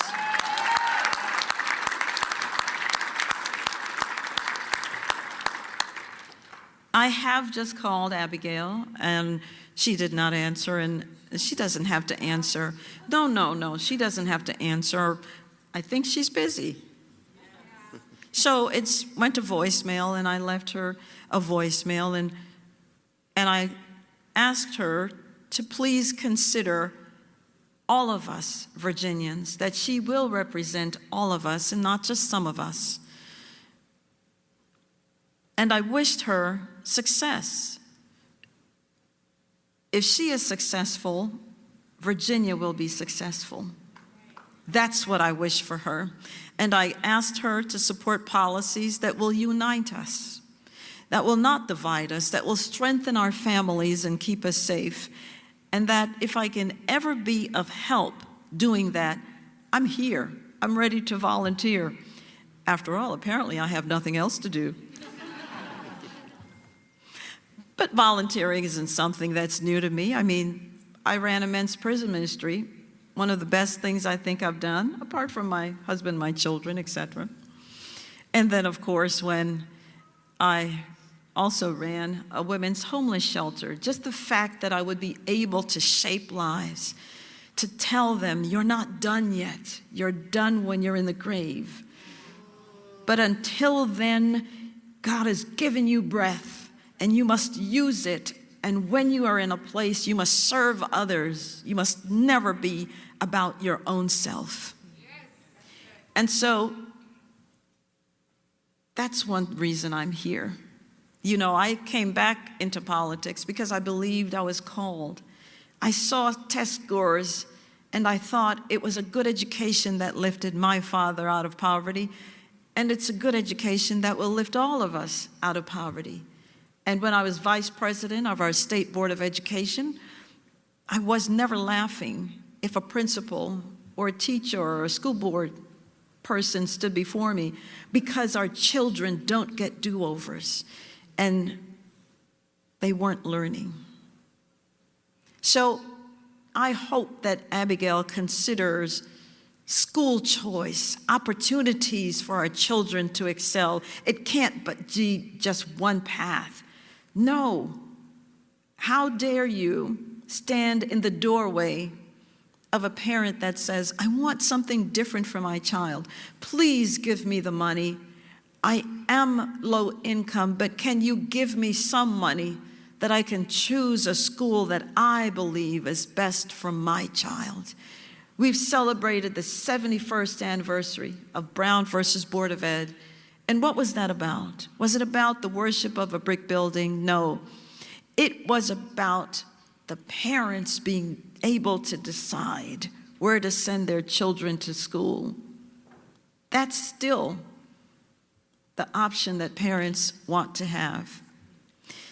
Folks, I ran a race, again, based on foundational ideas that would, well, repeal the car tax, protect our girl children especially, and not create sexual trauma for them in bathrooms and locker rooms and in their sports. And I ran a race to expand our economy. When I had my business, it thrived. I started my business in the Great Recession. We did very well in a recession. And then COVID came, and we did very well in COVID as well. But it was the decision of the then governor that caused my business to close. And so it matters who the governor is. Policies matter. And to be safe matters, because to be governor is to have the other title of commander-in-chief. And the first job, I believe, that any governor is to keep the people safe. If you don't have safety and security, you have nothing. And so I'm not going to give up. Have you given up? No. No, you must not. My opponent, Abigail, ran as a moderate. If she governs as one, then she will unite us and she'll heal our divide and win our support. I hope and pray she does.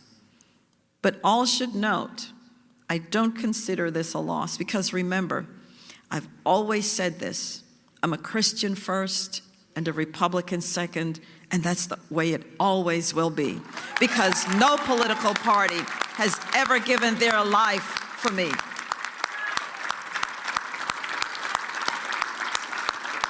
So your voice isn't lost, and I'm not going anywhere, and neither are you.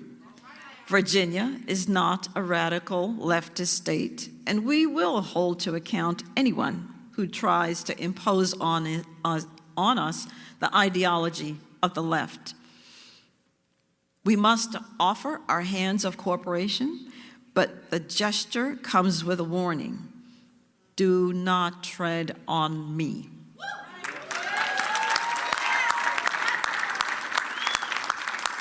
The wind belongs to God. He has ordained all that is and will be, and he wants his children to live in peace. Let us do so. Let us come together tonight as Virginians with goodwill in our hearts, filled with the hope that comes with the new day. We must pray for Abigail. We must pray for our government. You are the government of the people, by the people, and for the people. We must pray for our state. All right, Winsome Earle-Sears is striking a note of positivity and saying that she does not see this as a loss and that she is not down and that you have to live your life to the fullest and she has God. What are your thoughts on it? Seems like both candidates kind of striking the chord of unity. Yeah, I think the Sears speech had a little bit of an edge. We're still playing with kind of the divisive cultural messaging underneath some of the rhetoric of unity. So I didn't see that as exactly the same type of speech. Going back to Spanberger's speech, she clearly was talking, this wasn't just about, thank yous, and she talked policy. She talked about reproductive rights. She talked about teacher pay. She talked about making communities safer. Your thoughts on being able to kind of delve into those issues right away to kind of send the message that I'm ready to get to work? I think Spanberger knows the Virginia voter who voted for her tonight. And I think you can really see her understanding of the issues that are important to Virginians, particularly Virginians in the major metropolitan areas that really pushed her over. And I would say, too, she did a lot better in places that traditionally we think of as Republican, including she seems to have put up pretty good numbers in Chesapeake, Virginia Beach, and the like. So she is really speaking to, I think, some of the moderate tendencies that Virginia voters have. How important was it for her to begin to talk about some of those key issues in this victory speech?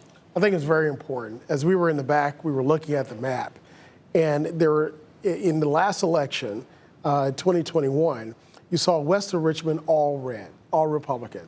However, in this election, if you look at the map, you'll see a lot of blue, a lot more blue west of Richmond, where normally you would see all red, especially in the county seats of a lot of these counties. So what is that saying?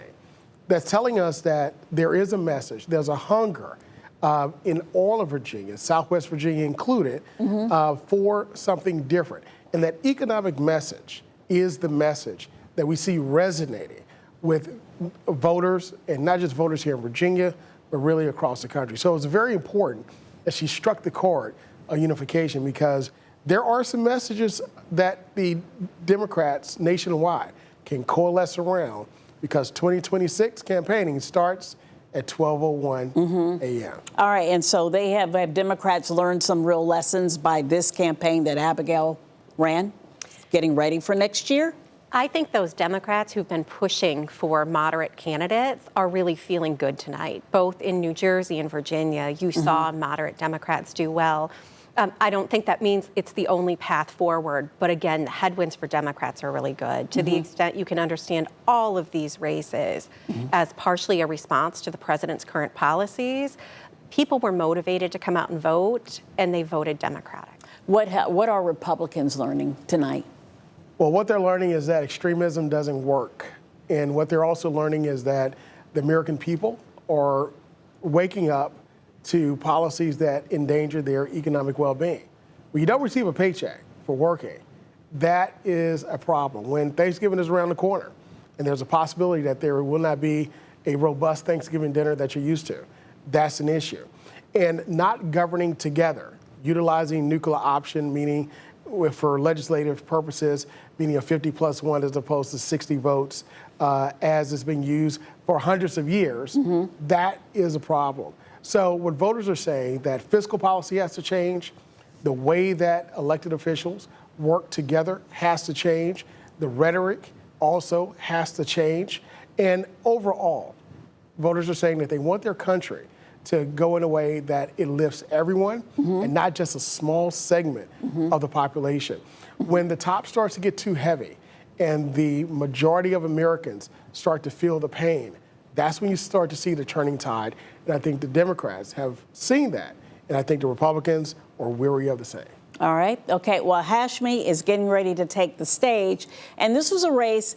You thought this race would be a little bit closer. Did you? I did. I thought it'd be a little bit closer due to the fact that, of course, these candidates were not well known. But at the same time, when you look at the top of the ticket, you know, policy itself is impactful from bottom up, from local elections to statewide elections that are elected within your own locality. However, elections are won from the top down. So the top of the ticket brought voters to the polls. I believe that Barack Obama, former president who came here to Norfolk, really helped to galvanize and energize voters to get out there and vote as well. The Republican side did not have that from their president, so I think that the voters came to the poll and carried those other two candidates. All right, let's go to Hashmi. She is on the podium speaking right now. Tonight, Virginia, we have pointed our compass in a direction that guides us to the future while also building out our roots on our collective embrace of decency, dignity, and dedication. Virginia has chosen leadership that lifts up people instead of tearing them down. And together we have proven that in Virginia, a child's name, a family's personal struggles, and a community's identity are not barriers to belonging.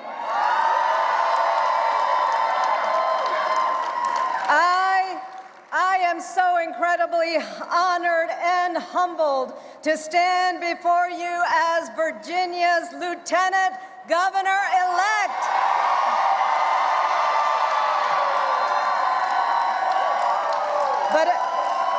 But as we all know, this moment of success is not mine alone. It belongs to every Virginian who believes that our politics must be more hopeful, more inclusive, and focused on solving problems instead of scoring points on the backs of other people's pain. It belongs to every parent who aspires to strong educational opportunities for their children. It belongs to all of our workers whose labor deserves respect and dignity. It belongs to the countless young people who refuse to sit on the sidelines and instead are charting a path forward through talent and skill, ingenuity, and All right. Lieutenant Governor-elect Zala Hashmi, a little technical problem there, but obviously a very spirited speech. She's also talking about inclusion and unity as well. And an important topic to touch on tonight.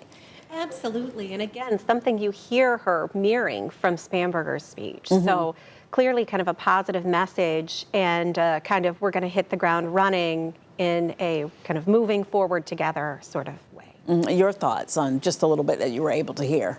Yeah, again, this particular ticket ran as a ticket from the very beginning when they announced their, not just when they announced their candidacy, but after the primaries at the annual dinner. The other side did not. So it's not surprising that they are speaking as one voice. I think when Jay Jones comes up, he'll do the exact same thing.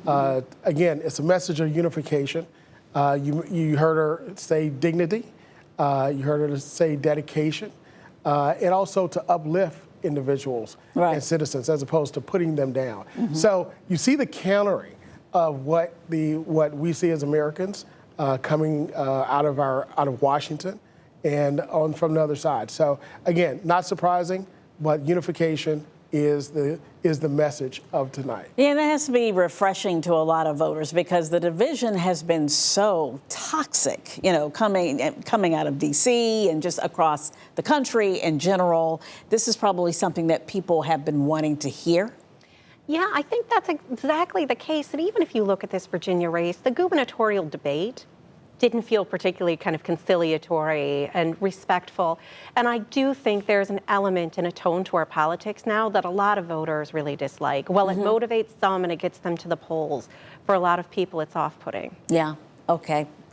Thank you. Did you have a final word there? Yeah, I will say that this is the centrist message. Unification is the word of the day. But there are members of the party that also want accountability of the other side as well. So you heard that from Gavin Newsom about taking the stance, leaving the stance of Michelle Obama and going toward a more stance that's... No more we go high when we go low, no. So you do have, I just want to make sure we do have that side of the party as well, but we'll see where that lands. We'll see where that lands. Thank you so much. All right, and we'll be right back.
Well, all 100 seats in the House of Delegates are up for election tonight. And in the 97th district, we have a winner, incumbent Democrat Michael Fagans. Madison Schlegel is live in Virginia Beach with more. Madison.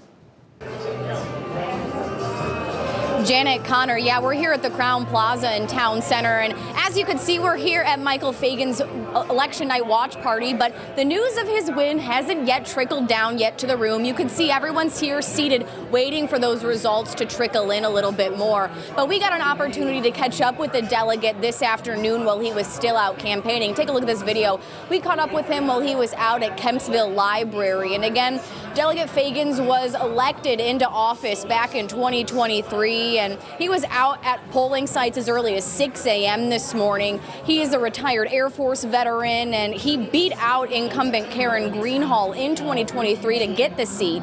One issue that Fagans has been working on to resolve here in Virginia Beach is a foul odor that was coming off of Thalia Creek in Virginia Beach. That was an issue that we broke here on 13 News Now, but Fagans says that he's thankful for that reporting because voters today stopped him at the polls to thank him for the work that he's been doing in that case. And he says that he's going to be pushing forward on work just like that. Keeping up with this issue, he says, is one of his first things that he plans to address and release more information about how they're tackling that issue by the end of November.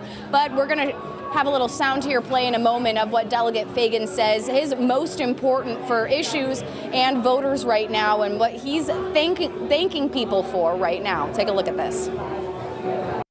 That was actually one of the reasons why a voter came up to me and said, hey, you know, I came out and voted for you because of the way that you addressed that issue. And so I think that just speaks to the importance of just taking care of problems, no matter if they're big or small. Now, we also caught up with challenger Tim Anderson, too, who was running for the Republican end of this ticket. And unfortunately, it didn't go the way as Anderson planned this evening, but we caught up with him while he was at Red Church this afternoon canvassing. You can take a look at that video here. He was a former delegate and he resigned to run for state senate. But again, that was also an unsuccessful run for Anderson. One of the biggest issues that he was fighting here in the state of Virginia was the car property tax in Virginia, something that he said that voters were really aligned on and in agreement with eliminating. And on top of that, we've also got a little bit of words coming down from Anderson's camp with that loss. He says, as for what comes next, that's something that he's looking forward to. People have seen him take on governments and powerful institutions to defend the rights of everyday citizens, and he's been accused for doing politics, but the truth is that his heart is always standing against injustice. Now, those are words straight from Anderson's camp right now, but we want to give you a little bit of words here about the positive vibe that he had going into tonight. He knew that this was going to be a tough race to win. Take a listen. We've had a lot of good response. This is ground zero for where we would have to really see a good turnout for me to win. So I'm here, and we're hoping to, have a good result here. All right, now you can hear behind me, we've got the delegate coming out right now to do a little talking. He's going to be speaking here in just a minute, but as you can tell, the news of who won just broke in this room. Those were the cheers behind us. We're going to be waiting for Delegate Fagans to come out any moment now to give his remarks on this win himself. Again, this was a race that was very closely watched here and was close in Virginia Beach. Sorry, I'm just looking to see here if he's going to come talk. No, it looks like they're going to talk to somebody else first. But again, we're going to be sticking on top of this race here live in Virginia Beach. Madison Schlegel, 13 News Now. Okay, Madison, thank you for that update. And isn't that interesting? We go live out to the campaign site, and during her intro, they hadn't heard anything yet. We had the information here, but they had not heard. Exactly. By the time we come back, that place ready to explode. Now we have another campaign site live right now. Jordy Clark in Hampton on the 86th district race. Very close. Between incumbent Republican A.C. Cardoza and Democrat Virgil Thornton. Like you said, a very close race out there. Very close race. In 86. Jordy. Yes, tight race is honestly an understatement. It has been going lots of excitement here tonight, everyone. Now, again, this has been a race that Virginia is closely watching as the results are still coming in. Now, I am live here with Delegate Cardoza to talk about some of those results that are slowly coming in. I mean, how are you feeling right now? Because again, this is a razor thin tight margin. Well, we're in a race. I won my first one by 64. We're still in this. It's too close to call. look, I'm the last man standing. So we're here. No matter what happens, I'm going to get up tomorrow and serve the people of Virginia. I still have a mandate all the way up till January, and hopefully we get this. If it's by one vote, I'm going to be here for the next 2 years serving the people of Virginia. Look, this has been the most dishonest, most expensive, dirtiest campaign. My opponent had to spend $3 million lying because he could not talk about my record. He couldn't talk about the things that I've done for this community. He couldn't talk about any of that stuff. All he could do is lie. That's all he could do. And he spent $3 million doing that. And it's up to the people of Virginia. It's too close to call. But if it ends up going away, he spent $3 million to lose because he just wanted to lie and not talk about the issues. That's right. That's what we're here to do. No matter what, I'm getting up tomorrow and I'm going to be serving the people of Virginia. We're in the fight. It's razor thin, and we're going to see what happens. And I've done this before. I've been here before. That's another day. No, absolutely. And you certainly have many supporters here for you. And you had talked earlier when we spoke just about that voter turnout, especially because I think that's what we're seeing a lot in this election, or people are getting out and learning about their candidates. So what does this tight margin say about the voters who are turning out, about the voters who are learning about what's going on and being invested in their civic duty? It's 2021 again. That's what it is. This has always been a tightly contested district. So it's going to be a purple district. We knew that coming in. We planned from the beginning that we may be running like we're down by 20. And so we ran a race like we're down by 20. Look, I'm the last man standing. A lot of people thought that it was going to maybe be close, and they're already home. I'm still here. We're still alive. We're still in the fight. Yes, sir. So we're going to see what happens. We got to wait till all the votes get counted. But I'm here in the fight, so another day. No, absolutely. And I think it's also just important, like you had said, that no matter what the results are, you want to serve the community. You want to serve your constituents, whether a delegate or just, of course, being a member of the community. So talk about what you're focused on, whether you win or lose when it comes to what comes after today. Well, tomorrow I wake up, I call United Way, I call our local food bank because we have furloughed employees. We have people who are not getting fed. We have people who are not getting what they need, and my job is to take care of them all the way till January 11th. And January 12th, we may be just retaking the oath and going back at it again for the next 2 years. So that's where we're at. That's my job. That's what we're going to do. Wake up, do the work. Absolutely. And again, as those results come in, again, just to preface, the race has not been called yet. It's so tight, a very razor-thin margin. But what are you hopeful for when it comes to Virginia and in its entirety? Because I think we know how much it's crucial on the local level if we want to affect change on the national level. Well, Virginia has always been a purple state. It's always going to be a purple state, just like this district. We're going to see how it goes. We have a governor who's there now. We have a lieutenant governor. We have an attorney general. We have a house that's going to be a little more blue. But when I came in, it came from a blue house, went to a red house, and it's going to flip back and forth. It's a pendulum. But we're going to see what happens. So tomorrow we'll know if I'm here. We'll know if we're going. That's what it is. Absolutely. Of course. I just want to thank you so much for, of course, talking to us. And again, as you can see that, voter turnout, that's kind of what's been crucial about this, is getting people out to the polls. And we have seen that, definitely a record number of people headed to the polls, especially for that early voting. And of course, today on Election Day. So again, the race is too tight to call just yet, but we will be on standby waiting for those results to come in. As you can see, the watch party here is definitely excited to see what the turnout is going to be. But we'll keep you guys updated as we learn more throughout the night. But for now, live, Jordy Clark, 13 News Now. Hey, Jordy, thank you. And yes, this race is extremely tight. So before, when we first went to her, AC Cordoza was in the lead.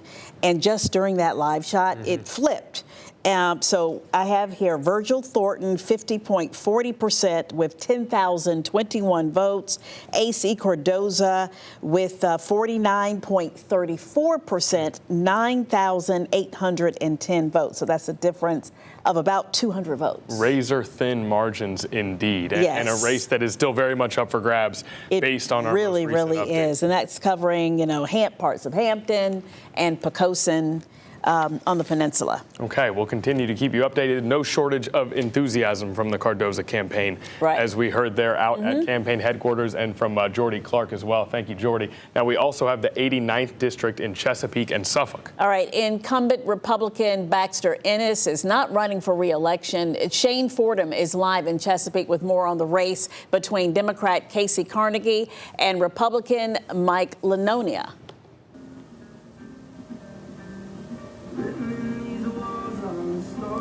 Well, Janet, Connor, this is by far one of the most competitive races in this entire election. Both candidates have shared interests that voters tell me they really resonate with and really want to see come to fruition. Now, voters off camera, some voters off camera told me that this race specifically was one of the hardest decisions of the night for them because of what both candidates stand for, because of their priorities, because of their foundations to their respective campaigns. Now, looking at this race specifically for the House of Delegates for the 89th district between Democrat candidate Casey Carnegie and Republican candidate Mike Lanonia. Now, both candidates say they're committed to improving education, enhancing public safety.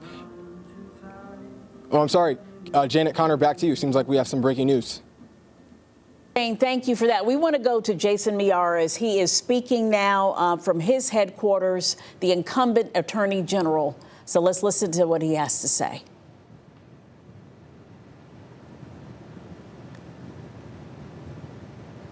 Okay. Say, what kind of name is Miyares anyway? And I'd say, well, it's a Southern name. Really deep South. But I became a lawyer because of someone who's not here tonight, my Uncle Angel Miyares, who, when he was a young man in Cuba, was taken away in the middle of the night, suffered the humiliation of a mock execution. He always taught me the reverence of what our country is, that we're rules of law, not men. After law school, I found my way to being a prosecutor. I sat with the victims. I fought in court. It was the most fulfilling job I've ever done in my career. Thank you to Harvey Bryant and Colin Stolley. It was the most fulfilling job of my career until you, Virginia, made me the top law enforcement official in Virginia. What an honor. What an honor it is to be your Attorney General. Now, my most important advisor is here, my wife, Paige. Please give her a round of applause.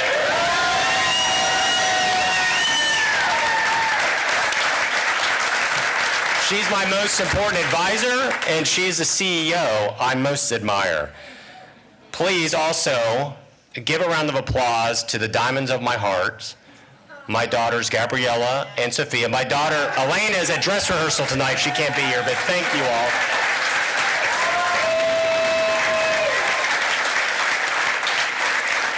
These strong women deserve applause because, candidly, they've tolerated me, their daddy, and their husband from being gone all the time these last 4 years as I threw myself into the job of being your Attorney General.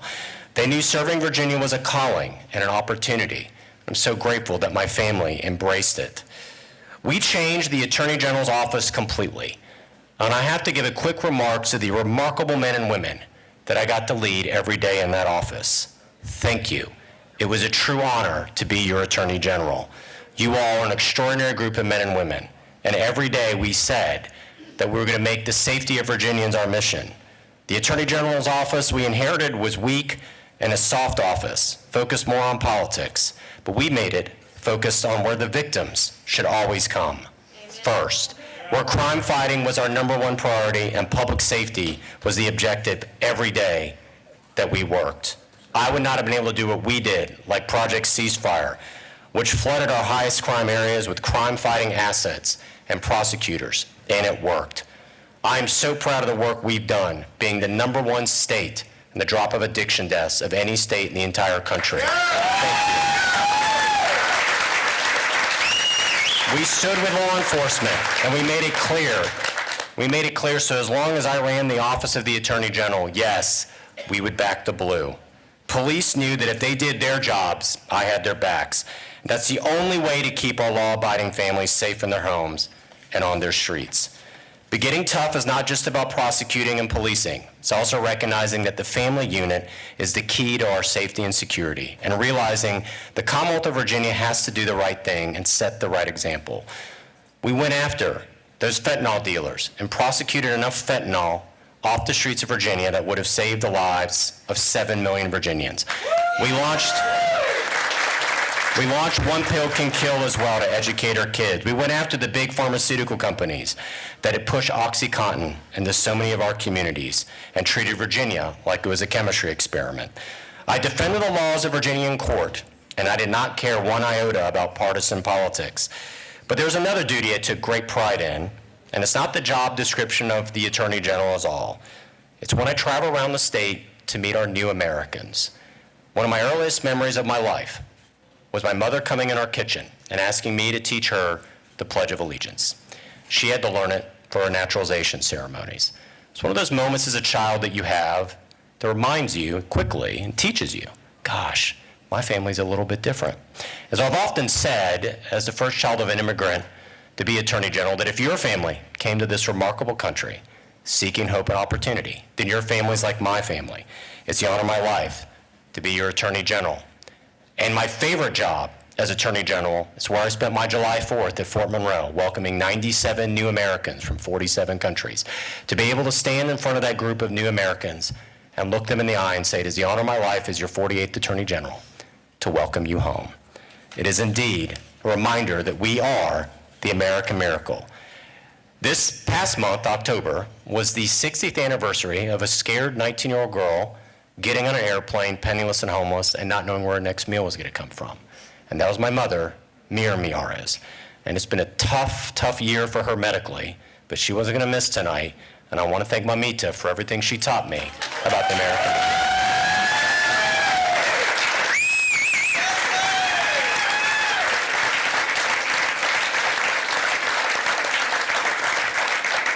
She faced down Castro and so much in life, and she's been an incredible example for me. Now, one of the things I'm most proud of about this campaign is that we won so many votes from the freedom seekers of Virginia. People who hailed from countries all over the globe came up to me on the campaign trail, whether they're from Nicaragua or from Vietnam or from China, to tell me how excited they were to support our campaign. And I was honored to have their confidence. And I will work to keep these new Republican voters in my party every day after today. Listen, Virginians, politics is like a pendulum. The public sentiment swings one way and then the next. Tonight, it swung a little bit too far in the wrong direction, in my opinion. And folks, it will swing back. It always does. The Democrats that have won tonight need to remember that as they govern. The people of Virginia do not want an extreme agenda. They do not want a government that divides us. They do not want a partisan radical approach out of the people they are sending to Richmond. They want both parties to work together. I keep a sign in my office in Richmond. I see it every day when I sit at my desk. It's my favorite quote from Thomas Jefferson, and it is this: I have never found a difference of opinion in politics, in philosophy, or religion as cause to withdraw from a friend. It's just the idea that we're so much more than our political divides. We are Americans. And a wise Marine once told me that if you walk at Arlington National Cemetery and you see those crosses and those stars of David's, you do not see an R or a D next to anyone's name. And to never forget that someone that thinks differently than you politically has literally died for this remarkable country. Amen. And so, as the hallmark of our democracy, I wish Jay Jones the best in this new job. I know given the circumstances of the last 6 weeks, many of my supporters will find that difficult. But the reason I wish Jay the best is because we, the people of Virginia, need it. We need an Attorney General who will focus every day on keeping us safe. And it's my sincere hope that Jay does that. As I've said before, the least of these deserve the best from us. Folks, I do not know what my next chapter will be. Governor! But my chapter is not over. And Virginians, Republicans, we are down, but we're not out.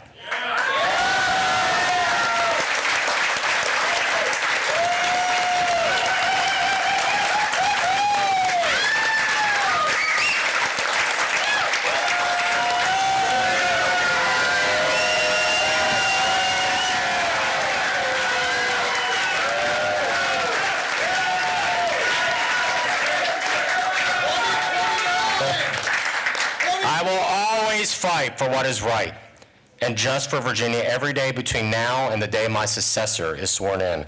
And I will never stop believing and working for Virginia, because I've always said that Virginians, you deserve a government as good and as decent as you are, that is civil and fair as the people of our Commonwealth. I also have to end with this. I need to thank my political team. Nathaniel Hurt, my campaign manager, the entire Team Miaris political team, Dave Rexroad and Gary Marks, who've been dear friends since college, Brad Todd, who's just been a fantastic advisor through the years. Thank you for believing in me when a lot of people didn't believe that this race was even feasible to keep close. You all did, and you all were incredible friends through this process. Thank you for believing in me. I'm honored to have you as my teammates.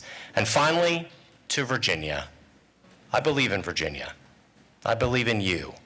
I've been so honored to serve in this role.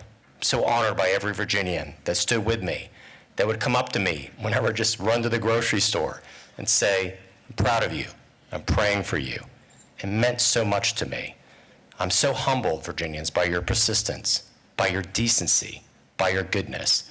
It has truly been the honor of my life to be your Attorney General. Thank you. We'll see you in the future. God bless you.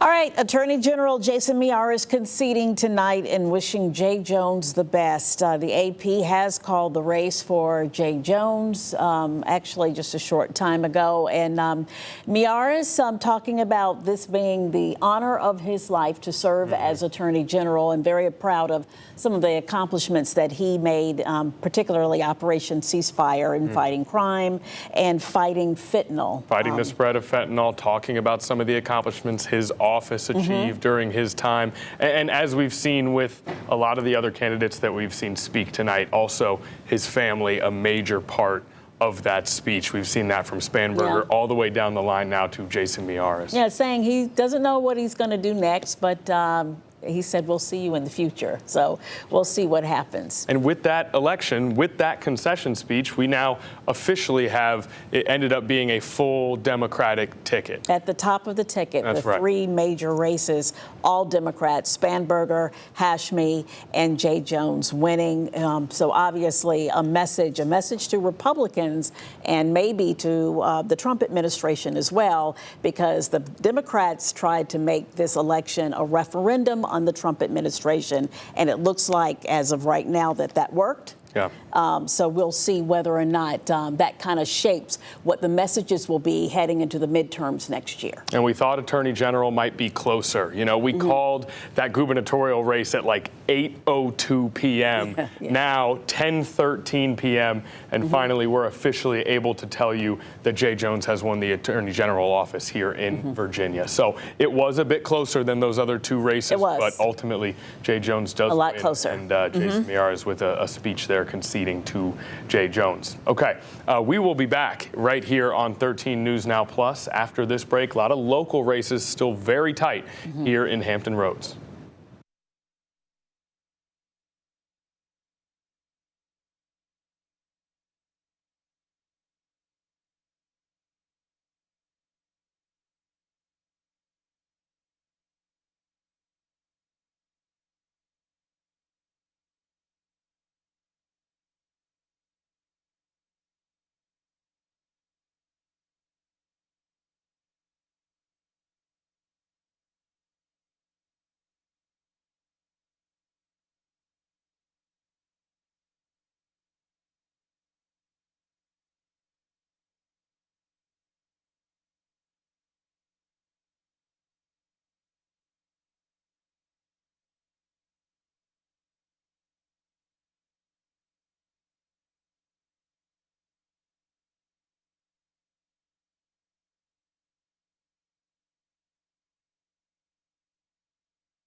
Okay, now before we heard from Jason Miyares, we were actively hearing from Shane Fordham on the 89th District in Chesapeake and Suffolk. Let's get back out to Shane. Shane, what's the latest with your race?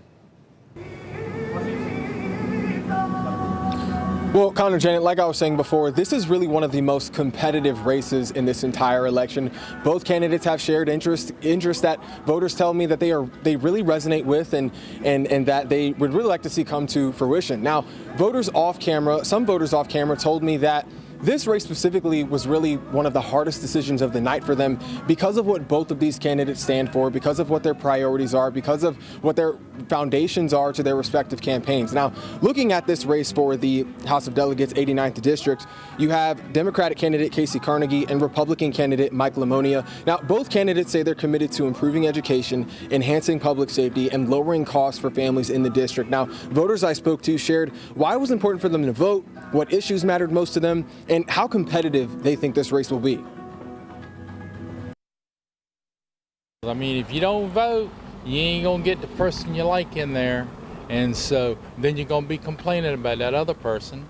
So hopefully you vote, you get the right person you wanted in there, and you can get things accomplished. Safety is always going to be my first priority. I mean, of course, trying to reduce taxes in any way, shape, or form, we all need it right now. Anything just reducing costs right now, because I think inflation is kind of just choking everybody right now. But as long as they're one of their top, like maybe top three priorities is safety, then I would say that I value them as someone who should be empowered, and I would vote for either or, really. I was expecting this race to be probably the closest out of all of them right now because, again, I really haven't seen anything from either side where it made me kind of squint my face. So I think both of them have, good foundations and represent good morals. So we should get a good win regardless of who wins. Now, first, looking at Democratic candidate Casey Carnegie, she says her focus is building a community first economy by investing in small local businesses and expanding work development programs. And at a speaker series hosted by national journalist and commentator Roland Martin, which I attended myself yesterday on Monday, Carnegie also said if elected that she will focus on affordability. That includes raising minimum wage, lowering the cost of health care, and lowering the cost of child care. Now, as a former attorney, she says that she is more than prepared to carry out her vision for the district.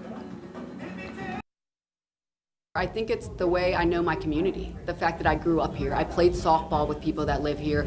My girls go to dance with people that live here. My dad's done their taxes. I mean, my law practice I opened here in 2012. The phrase that I had on my folders at the time was standing up for our community, because that's what I've always wanted to do. And so I just think the knowledge I have of this community, how much I know them and how much I know what this community needs, has set me apart from my opponent and is what is going to help us run this race. As an attorney, for the past 17 years, I've been an advocate. I've been a guardian ad litem for individuals with special abilities. I've been a substitute judge. And so I've sat through many different phases where I've had to listen, and listening is going to be what's key as a legislator, and letting my constituents know that I hear them and then I follow through with what they need. Now, Republican candidate Mike Lamonia says he's also focused on affordability, but specifically by cutting car and grocery taxes. Now, Lamonia is centering his campaign on strengthening law enforcement and preserving rural land by limiting the growth of data centers. Lamonia says his prior experience as a member of the Chesapeake School Board is proof of his commitment to expanding education programs for the Chesapeake public schools, while his prior experience as an immigration and customs enforcement agent shows his willingness to provide law enforcement with more resources in order to increase public safety. Now, we did reach out to Lamonia's team for information on his whereabouts this evening, but we have not yet heard back. Now, according to the latest Washington Center survey from CNU, Democrats currently hold an 11-point lead in the generic ballot for House of Delegate races. But that data also says 53% of voters plan to support the Democratic candidate in their district. Now, we know that the statewide races like the general's race, the governor's race, the lieutenant governor's race and the attorney general's race get a lot of attention. But one voter shared with me why this race specifically is important and what he hopes tonight's winner will do for the district once elected. Yeah, I just like somebody to be a voice for, the people at the bottom looking up, just trying to make it out here because, it's getting real tight and we run out of money at the end of the day. Because this is the bottom, it's kind of like the paper towel analogy, when you dip your paper towel in the water, it seeps all the way to the top. So we got to start at the bottom and make it to the top. So it's very important. Now, the energy here at Casey Carnegie's gathering is super high. Members of her team are telling us that she has won the race. Now, we have not received an official word on that, but that's what we are being told here. But voters today earlier told me that regardless of who they voted for, regardless of who wins, what mattered the most was the fact that they voted, the fact that they cast their ballot, and the fact that their voices were heard. Live in Chesapeake, Shane Fordham, 13 News Now. All right, Shane, thank you so much. And we do have some of the numbers coming in from that race. And apparently Carnegie is at 54% and Lamonia is at 45.77%. So that is about a 9-point difference there. So she seems to have a pretty healthy lead.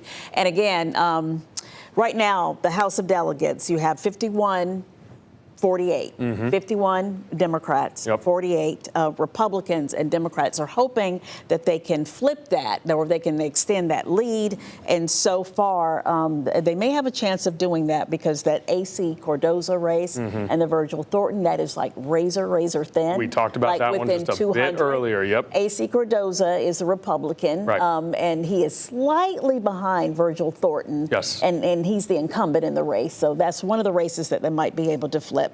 And that's the race that Jordy Clark was at earlier that we saw. And the race we just heard from Shane, Baxter Ennis, a Republican, was in that seat. He decided not to run for re-election. So if Casey Carnegie were to win that one, that would be a flip into Democratic control for that seat there. Now, we also have Layla Cox out at the 71st district here.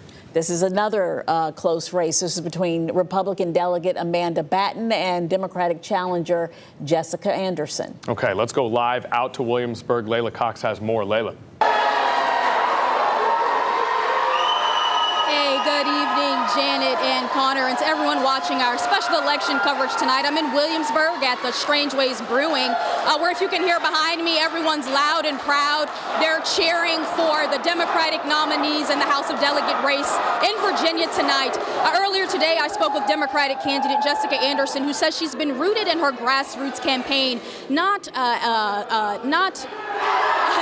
going around saying she's a career politician, but a people's person rooted in the average everyday experience. I'm just going to step aside so you can see the positivity and hope and optimism coming from everyone tonight here at Strange Ways Brewing. A little bit about Democratic candidate Anderson. In fact, right now, the AP poll says she's at a 51 to 48% margin leading Anderson. And if you were listening in earlier, back in 2023, this race was just won by incumbent Batten by a 2% margin. So it seems to be kind of a similar thing we're seeing tonight, just with Anderson in favor. Just a few moments ago, she actually gave a victory, what seemed to be a victory speech, saying that if it wasn't for everyone that was along with her during these months of campaigning, she wouldn't have been where she is tonight. Now, in 2014, Anderson went through a divorce that brought hardships thousands in Virginia and millions across the nation are facing today, losing health care coverage and relying on Medicaid and SNAP benefits. Now, Anderson is running on a platform that she says aims to boost health care affordability and protect Medicaid. Education is also central to Anderson's platform. She told 13 News Now earlier today, if elected, her first piece of policy would be to expand early childhood education for ages 3 and 4, making it a part of the K-12 funding formula. And in a district with tourism-heavy economy, Anderson supports raising minimum wage to $15 statewide. She pledges to protect reproductive rights, support universal background checks, and stronger storage laws for firearms. But 2 years ago, when the Democratic candidate first ran for House seat, Anderson prioritized knocking on doors. This year, she says she's knocked on over 7,000 doors, and campaign in general, they've knocked over 40,000 doors. She says she's become a hometown name, and if elected to be the 71st District House of Delegates representative, she says she remains committed to serving the everyday people here across Williamsburg, New Kent, and James City counties. For now, I'm live in Williamsburg. We'll hear from both candidates tonight once the final election results come in, but overall, a bunch of hope and optimism and celebration tonight as we're awaiting those final results. Back to you guys in the studio. All right. Thank you so much. Thank you so much for that update. And then I want to mention that 86th House race again. That's the one that keeps going back and forth, AC Cardoza is now at 51% and Virgil Thornton at 48%. So it is flipped again. Yeah, a flip from the last time. And Jordy Clark's still out there covering that race. It remains extremely close. Very close. We talk about close races. Layla Cox reporting on that Anderson-Batten race. That was a 667 vote margin in 2023 towards Batten. Right. So, again, some of these races, it's less than 1,000 votes separating these candidates. Speaks to how important voter turnout is in these local elections as well. Every vote counts. All right, before we wrap up our extended election coverage, let's get another check of Hampton Roads, how Hampton Roads voted with Dana Smith. That's right, Connor, Janet. And with that, the big three statewide races across the Commonwealth have now been called. This is the big story of the night. Spanberger for governor, Hashmi for lieutenant governor, and Jones for attorney general. So let's take one final look at the big map. The blue is indicating support for Spanberger, the red for Earl Sears. And you can see Spanberger has the advantage. She has been called as the winner of this race. Let's take a look at how we voted here in Hampton Roads. This is the eastern cities reporting right now. Virginia Beach going for Spanberger right now, 47 only for Earl Sears. Chesapeake, Spanberger, 56, 43 for Earl Sears. Of course, as we go up to Norfolk and in Portsmouth, we're also seeing that support for Spanberger. If we could take a look at the lieutenant governor race as well, we're seeing a lot of support for Hashmi. Again, she has been called the winner of this race. Again, as we look at the blue dots, that is showing support for Hashmi. The red is showing support for Reed. The only area where Reed is winning is in Virginia Beach, 50 to 49, but that really makes no difference. Hashmi is the winner of this race, even though Virginia Beach leaned red in this race. As you look next door, as we go to Chesapeake, 53 Ghazala Hashmi, 46 John Reed. Norfolk and Portsmouth also going for Ghazala Hashmi. We also have the results from the attorney general race. That was an interesting race because of the controversy leading into this with those leaked text messages from Jay Jones. And this is the closest of the big three races where Democrats won. This is the tightest race. But again, the blue indicating support for Jones. He pulled it off in the end. Looking at how we voted in our area, Virginia Beach went red. Jason Miyares, 52 to 47 for Jay Jones. Again, this is the closest race for the Democrats. Jones pulled it off. He is the projected winner, but this was a close one. In all the other areas, you see Chesapeake, Jones pulled it off 52 to 47. Again, that support in Norfolk. Around the other areas, you do see some tighter ones with Jason Miyares at 61 to 38 in Isle of Wight. But again, does not matter. Jones pulled it off in the end. This is the final results as these votes come in, as we still collect them late into the night. But 99% in Isle of Wight. Jones, Hashmi, Spanberger, those are the projected winners. Back to you guys. All right, Dana, thanks so much. And one thing Dana pointed out there that you see Virginia Beach, for the votes that we have counted so far, goes Spanberger, Reed, Miyares. So a split ticket there in the most populous city in Hampton Roads. Right, yeah. But ultimately. Well, Miyares is from Virginia Beach. Right. Yeah, he was a delegate out of Virginia Beach. So and both candidates in the attorney general's race from Hampton Roads, Jay Jones being from Norfolk. Hampton Roads, always impactful and well represented on those two tickets. And what a night, Janet. Great job by you. You have been up here for 2.5 hours now. Yes. Excellent job. And thanks, everybody, so much for joining us on this election night. No, absolutely. It's been exciting. So we'll have to see what happens. Some races still a little bit too close to call, and we'll certainly continue to follow those and find out what the final numbers are, hopefully sometime tomorrow or through the night.